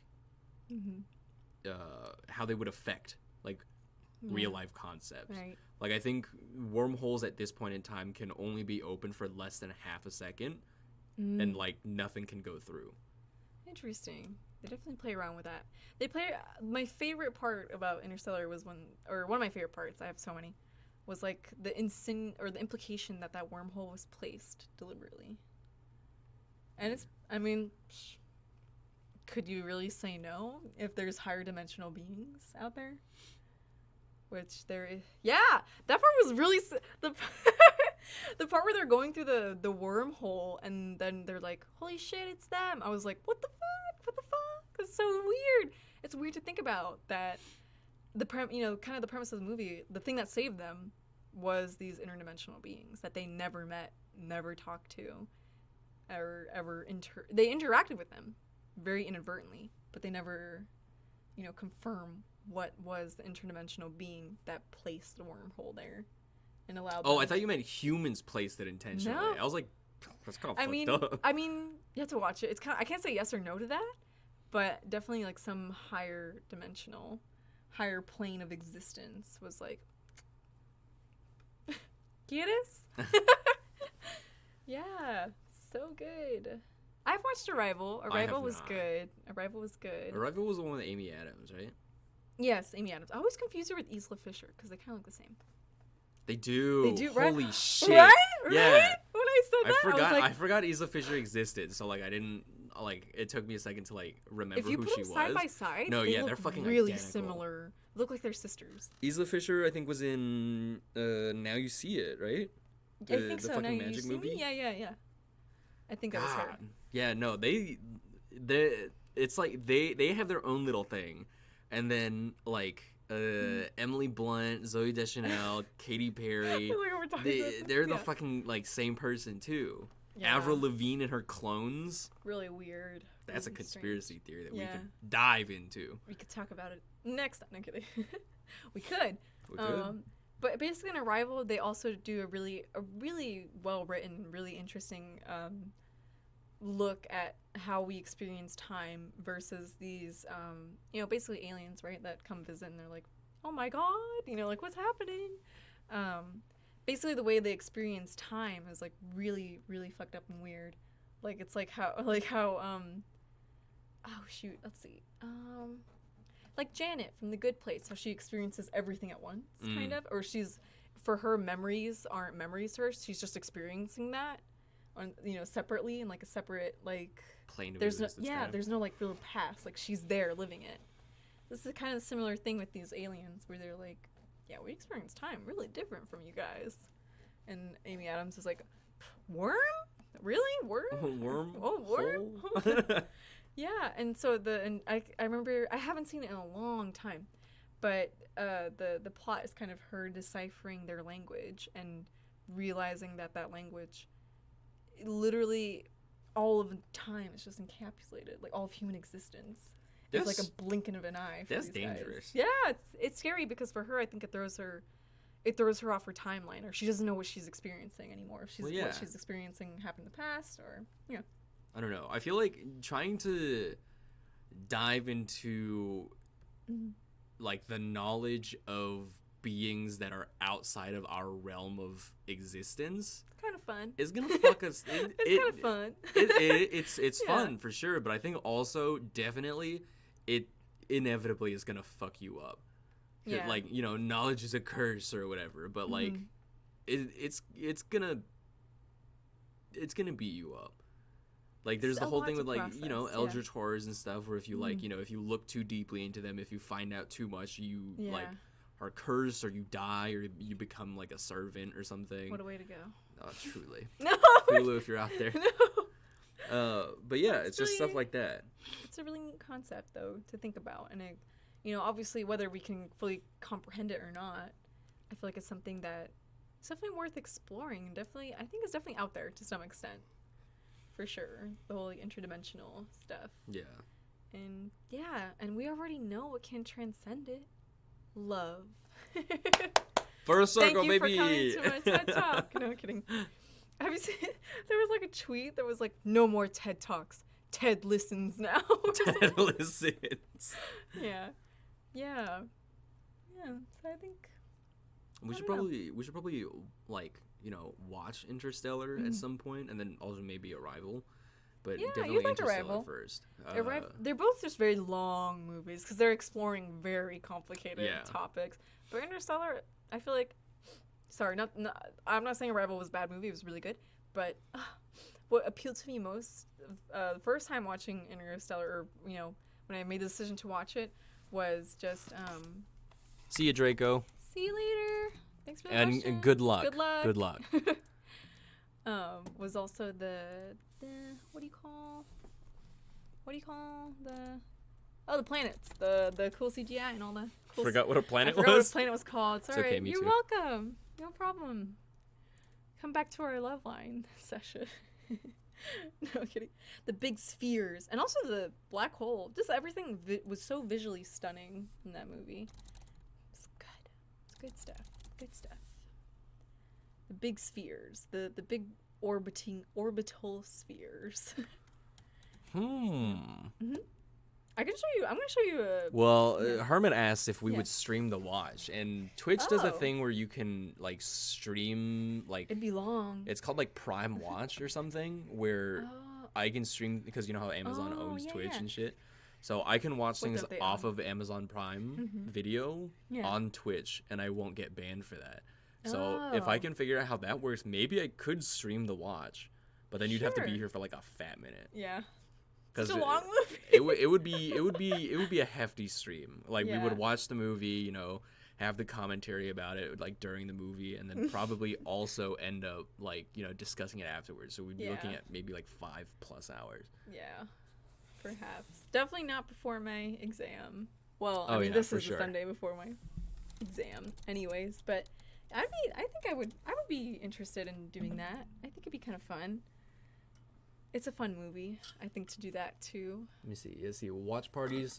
Twitch communities come together to watch, react, and discuss any movie or TV show that is available with their Amazon Prime or Prime Look at Video. my water bottle. Oh shit! I didn't notice that. I didn't notice that either. That's weird.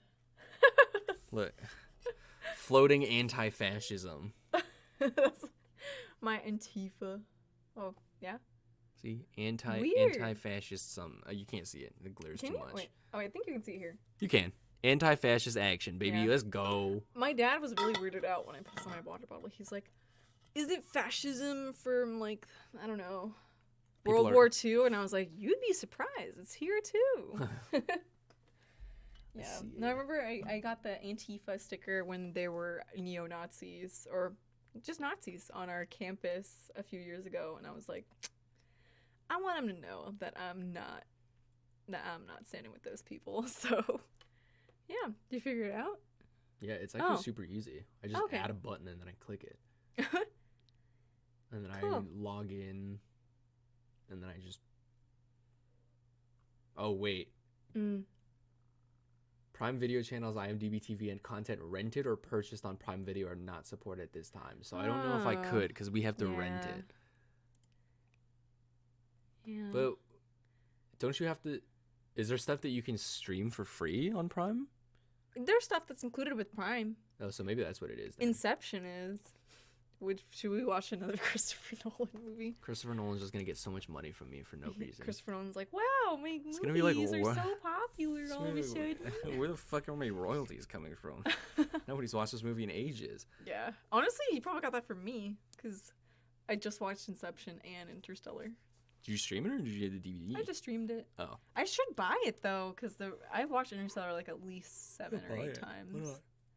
Yeah, but maybe perhaps because if not, do you have like a USB port for like a DVD player that you could use, or would that also not count or not be safe? Like to stream it? Yeah, because I have a little USB DVD Yeah, player. if we streamed it like that, I would probably get in trouble. That's weird because you own the movie and you're streaming it. But other people don't, and I think that's the thing. Oh, okay, that makes sense actually. Because like the Prime, like that's probably why you can't stream stuff that you have to rent or buy because you're paying for it, but Yeah, everybody but no one else isn't. is. Fucked up. Capitalism. Fuck capitalism. Where are you, Jeff Bezos? I'm gonna beat your. Oh. For legal reasons, as a joke. Yeah. Yeah, for legal reasons, I was totally joking, guys. Yeah, for legal reasons, I'm not gonna strangle anybody anytime Yeah, soon. no. Not any billionaires, Arson's that's not for on sure. the mind. Yeah. Yeah. That sucks. I don't see. Well, I guess it makes. But not everyone has Prime either, and stuff's included with Prime. That's weird. Well, It's a loophole, I guess. yeah, I think that's just like a little bit different, probably because like I don't know, maybe the stuff that's included on Prime is like not as heavily commodified as the stuff that it needs to be rented or bought. We could watch Surf's. Wait, no, Surf's Up is not. It's IMDb. Yeah, I don't Fucked know. up. Fucked up. Well, we can probably just watch it together then, and Yeah. then just discuss it like on stream, Yeah. and then maybe I don't know, play clips or something. Mm-hmm. But even that might be dangerous. It might be. Maybe. Who knows? But Interstellar has been out for, what, 6 years? 6 years? Oh yeah, Interstellar has been out for, so who knows if they'll really care. you'd be surprised. Yeah, that's true. I get dinged for playing old music all the time. Oh. Oh. capitalism really, Capitalism kind of sucks. Really sucks. The moral of the story: capitalism sucks. I recently uploaded the Final Fantasy VII VODs to YouTube, like the whole like videos and stuff, the whole streams. I got banned. No, I didn't get banned, but okay, I got like copyright like warnings on like all of them. Because they all had the Final Fantasy VII theme, obviously. Yeah. And apparently some fucking company in Brazil holds, like, the trademark for that. Or the copyright. And so I got dinged by, like, all of them. Yeah, and it's not even their fucking game. Like, you're in Brazil. What? Why? What is there to gain? Well, I guess copyright. The money from copyright stuff, but yeah. Yeah, but like it basically just said like, oh, you can't monetize this, and I was like, I don't fucking monetize my VODs anyway. I can't. I don't have the ability. Yeah. Strange. It really is a hell world. Hell world. Capitalistic hellscape. Yep. Yeah. Hell. Who's saying Mad World? They were right. They were. Yeah. We'll figure it out. Maybe. We'll figure it out. We'll do something. We'll do something. Interstellar related for all you Interstellar fans. Yeah. I don't know. Maybe. Could you do When's your test? Friday. Friday. Oh, this Friday? Yeah. Oh, shit. I'm gonna lose my mind. I'm gonna go bonkers. Yeah, so if it's looming over me. Yeah, I mean, we probably have time to watch it after your test and then do a stream about that. Yeah, I'll let you know. Before, like, a Halloween one. Because after the test comes the applications. Oh, yeah. I have to write an essay. 2 essays, I think. Oh, I'll just write them for you. No, it's okay. I don't like your writing. No, can you imagine? You've never even seen my writing! I'm kidding. Can you imagine? I hate your writing. You've never even seen my writing. I know. I was watching BuzzFeed Unsolved, and they're coming back. Yeah, it's because they're on Hulu. They're part of the Huluween collection. And I'm like, I'll stream it in the background while I'm like cleaning my room, doing laundry and stuff. And did you see the one with the shark? It looked like it looked like at first they found this like girl on the beach, like I guess our age, and she had like significant like chunks of like muscle and like tissue, and she was missing her right leg from knee down. And so obviously people were like, oh, it must have been like a fucking shark attack or something. She probably like fell into the water or something, and then shark. But then they started noticing like weird inconsistencies and all that. So they were like, murder shark? Who knows?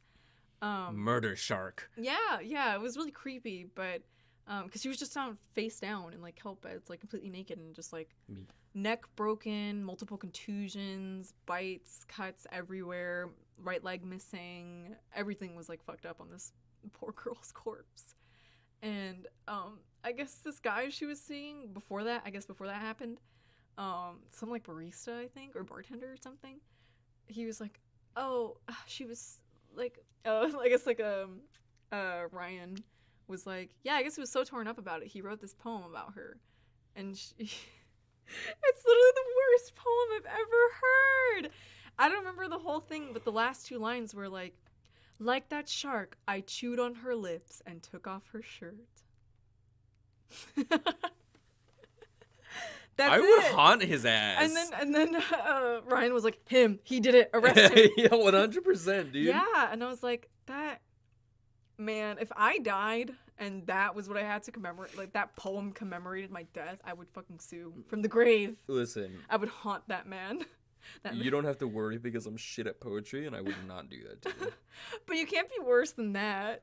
Like a shark, I chewed on her lips and took her shirt off. I feel like I would be like that bad or worse because like I just don't have like a poem centric mind. You already know that sounds shitty. You don't have to have a poem. I don't know. You know what? Maybe grief just overrides my brain, and then I'm just like, this is a good line. I was like, that guy was right. Mm-hmm. Yeah, I was like, that murder. I feel like that would not be the way I want to go because it sounds so scary. You're in the ocean. It's nighttime. Well, she might have already been dead when she got tossed in. I guess the consensus was, well, they're not 100% sure because obviously it's not solved, but the consensus was that she wasn't killed by a great white. A great white would have been the only shark strong enough to take off her right leg, but for some reason, and usually that's a clean break, but for some reason her femur like ended in a point, kind of like that, right? Like it was pointed, like it was almost whittled down. It's really fucking weird. And they were like, a shark bite That's would... fucking weird. Yeah, they're like, a shark bite would not... Yeah. It does sound worse. But a shark bite, a great white shark, which is the only shark capable of doing that, would not leave... The bone would not look like that. It looks like something else entirely. And so she was being stalked by someone, so the theory was that, you know, he probably, like, pushed her in or something. Or why was she naked when they found her? You know, he probably, like... I don't want to, like, imply, but, you know... Probably did something awful and then just threw her body in the ocean. And blue sharks scavenged on her. That's why there are bite marks all over her body. Because blue sharks are scavengers, so that part checks out. Like, the bites match, but everything else didn't match with the shark. Very interesting about weird. The bone being whittled down. Yeah, like, I don't know if I'm, like, describing it correctly, but it was just, like, pointed. It wasn't like, psh, it was just... It might, like... I don't know if that makes sense. Yeah. Yeah, I don't know, because part of me wants to say, like, she might have, like, her body might have got caught on something in the water, and then, like, maybe it snapped off because it was, like, weakened by, you know, having been, like, so, like, saturated with water and stuff, and also just the general decomposition of a body. She wasn't that decomposed, though, either. They found her the morning after... She was last seen at 8 p.m., and I think they found her body at, like, 5 a.m.? Something like that. So not that much time passed for her to decompose. But she did have sand in her lungs, or in her throat and mouth. This story, I think, was from San Diego, but it's on an episode of BuzzFeed Unsolved. I don't remember which story. You could just look up, I think what was her name? Something Amherst? I don't fucking know. Amherst? BuzzFeed Unsolved. San Diego? Try Amherst? Oh, wait, never mind. I was gonna look up shark murder. It wasn't the Australian one. This one? Yeah, Michelle Von Emster. Yeah, that was her name. Yeah, just very bizarre. Yeah.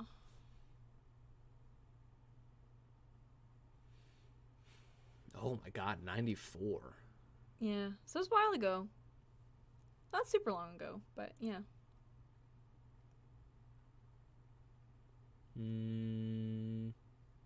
Last seen around 8 p.m. and was found on the 15th.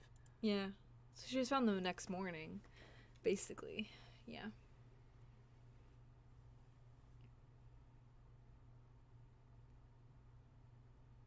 Interesting. Broken neck. But she was wearing jewelry. Yeah. Large tearing type wounds with missing tissue. Yeah.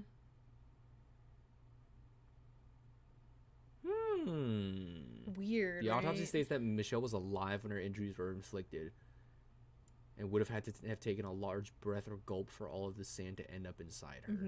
Yeah. So the sand is what's interesting. So she might have been still alive whenever she fell into the water, or whenever someone tossed her body into the water. Yeah. Because I was like, yeah, the sand definitely makes it seem like she was, which is scary. It's so scary.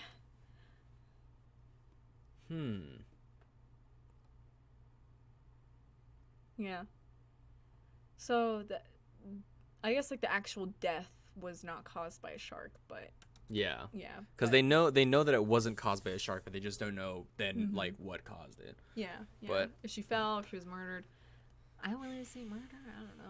I don't know, because I was gonna say her purse was found 2 miles away on the beach. Who would have moved it? If she fell. Well, it was probably just carried by the water anyway. It was on a not private, but like popular beach area, and it was like not, it was that was the weird thing. They were like, it looked like it was placed there because it wasn't in the water. It was out of the reach of the water. Like, it was, like intentionally left there, like someone was trying to make it seem like, oh, she was there, I guess, or something like that. Because a lot of it might have been like she left stuff, like, because what I was gonna say is maybe she tried to like commit suicide, and then something happened with her leg where she had to lop it off. But then what could she have used? She didn't have anything on her that could have cut her. She could have had like a knife or something. I don't know if she did. Well, it might have just sunk to the bottom of the ocean. Oh, maybe. But then like, where did all the sand come from? You know? Yeah. She didn't just fucking eat sand. Yeah. She was definitely alive. Which is scary because ocean at night kind of creeps me out. Or being in the water at night creeps me out. Ocean at all times is just awful. If I'm in the daytime, there's lots of people, I'm like, okay, cool, I trust the ocean a little bit. But then at night and you're alone and you're in the water, no, I would. 1% of the entire ocean has been discovered. I don't trust like that. Yeah. I do not. Yeah, but definitely a suspicious case. I don't know why I brought that up. Definitely very, very, very creepy. I don't know why I brought it up. We'll wrap here. Oh, yeah, sure. So you can get to studying. Did you bring your stuff, or are you going back home? I brought some stuff, and then when I finish that, I'm probably gonna head out. Okay. Yeah. Thank you all for tuning in. Thank you. Appreciate the support as always. Thank you, Hermit, for the gifted sub, and Draco's not here, but thank you to Draco for the follow as well. I don't know if you guys have seen, but recently very recently, last night, literally, my car was badly damaged in some shit. So it's not great. So if you've got any money to throw my way, I would greatly appreciate that. Just anything to help while I can't get to work and then also potentially have to pay off a fucking car. I was not in it. It was parked and somebody just didn't know how to fucking drive. So if I ever find that motherfucker again, I'm going to kill him. You can kill me instead because I've hit a parked car before. You haven't hit it that bad. It was not good, I'll tell you that. Yeah. No, trust me. Mine was. You didn't break this guy's back axle. That's true. Did I show you pictures? No, I'll show you fucking pictures. But yeah, if you've got anything to toss my way, I would greatly appreciate it. If not, I'm not gonna force you to. But it's gonna hold a gun to your head. No. I'm not. I would never. He's holding a gun to my. Your arm is like looped all the way around here. Yeah. Jess, this is gonna be on YouTube at some point. So this was actually a pretty good, stream. Someone came by, had some questions about romance and love and stuff, and so we kind of, it was a very productive stream, I think. So if you want to watch it, you can always just go on YouTube. If not, we talk all the time, so it doesn't, you just hit me up whenever. But let's see. Ooh, I always welcome questions as well. There we go. Yeah. There we go. There's Twitter, Instagram, a Discord server for you guys. Saturday games at 12 p.m. Sunday today at 12 p.m. Always lovely little Sunday sesh with my beautiful girlfriend Andrea. And then Monday is games at 6 p.m. So I'll be back tomorrow. And given that I probably won't be going to work for a while, I will be streaming more. So get ready to hear me fucking ask for money the whole time. Mm-hmm. Yeah, glad everyone had a good time. Yeah, it was great. And I hope our advice was fruitful to the people who were not necessarily having those issues as well. Yeah. I feel like we give good relationship advice, maybe. Yeah. Maybe. It's relationships are hard, but they should also make you happy. Mm-hmm. And I think that's silence.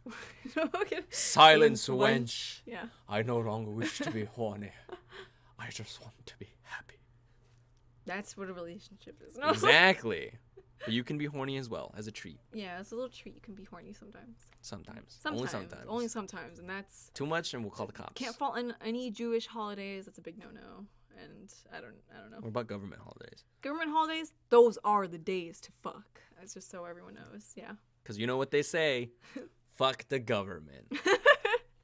All right, but yeah, thanks all for tuning in, and I'll see all or some of you tomorrow at 6 p.m. for a currently undecided horror game.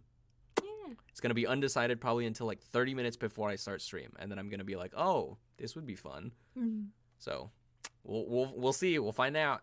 Yeah. All right. Right. Bye.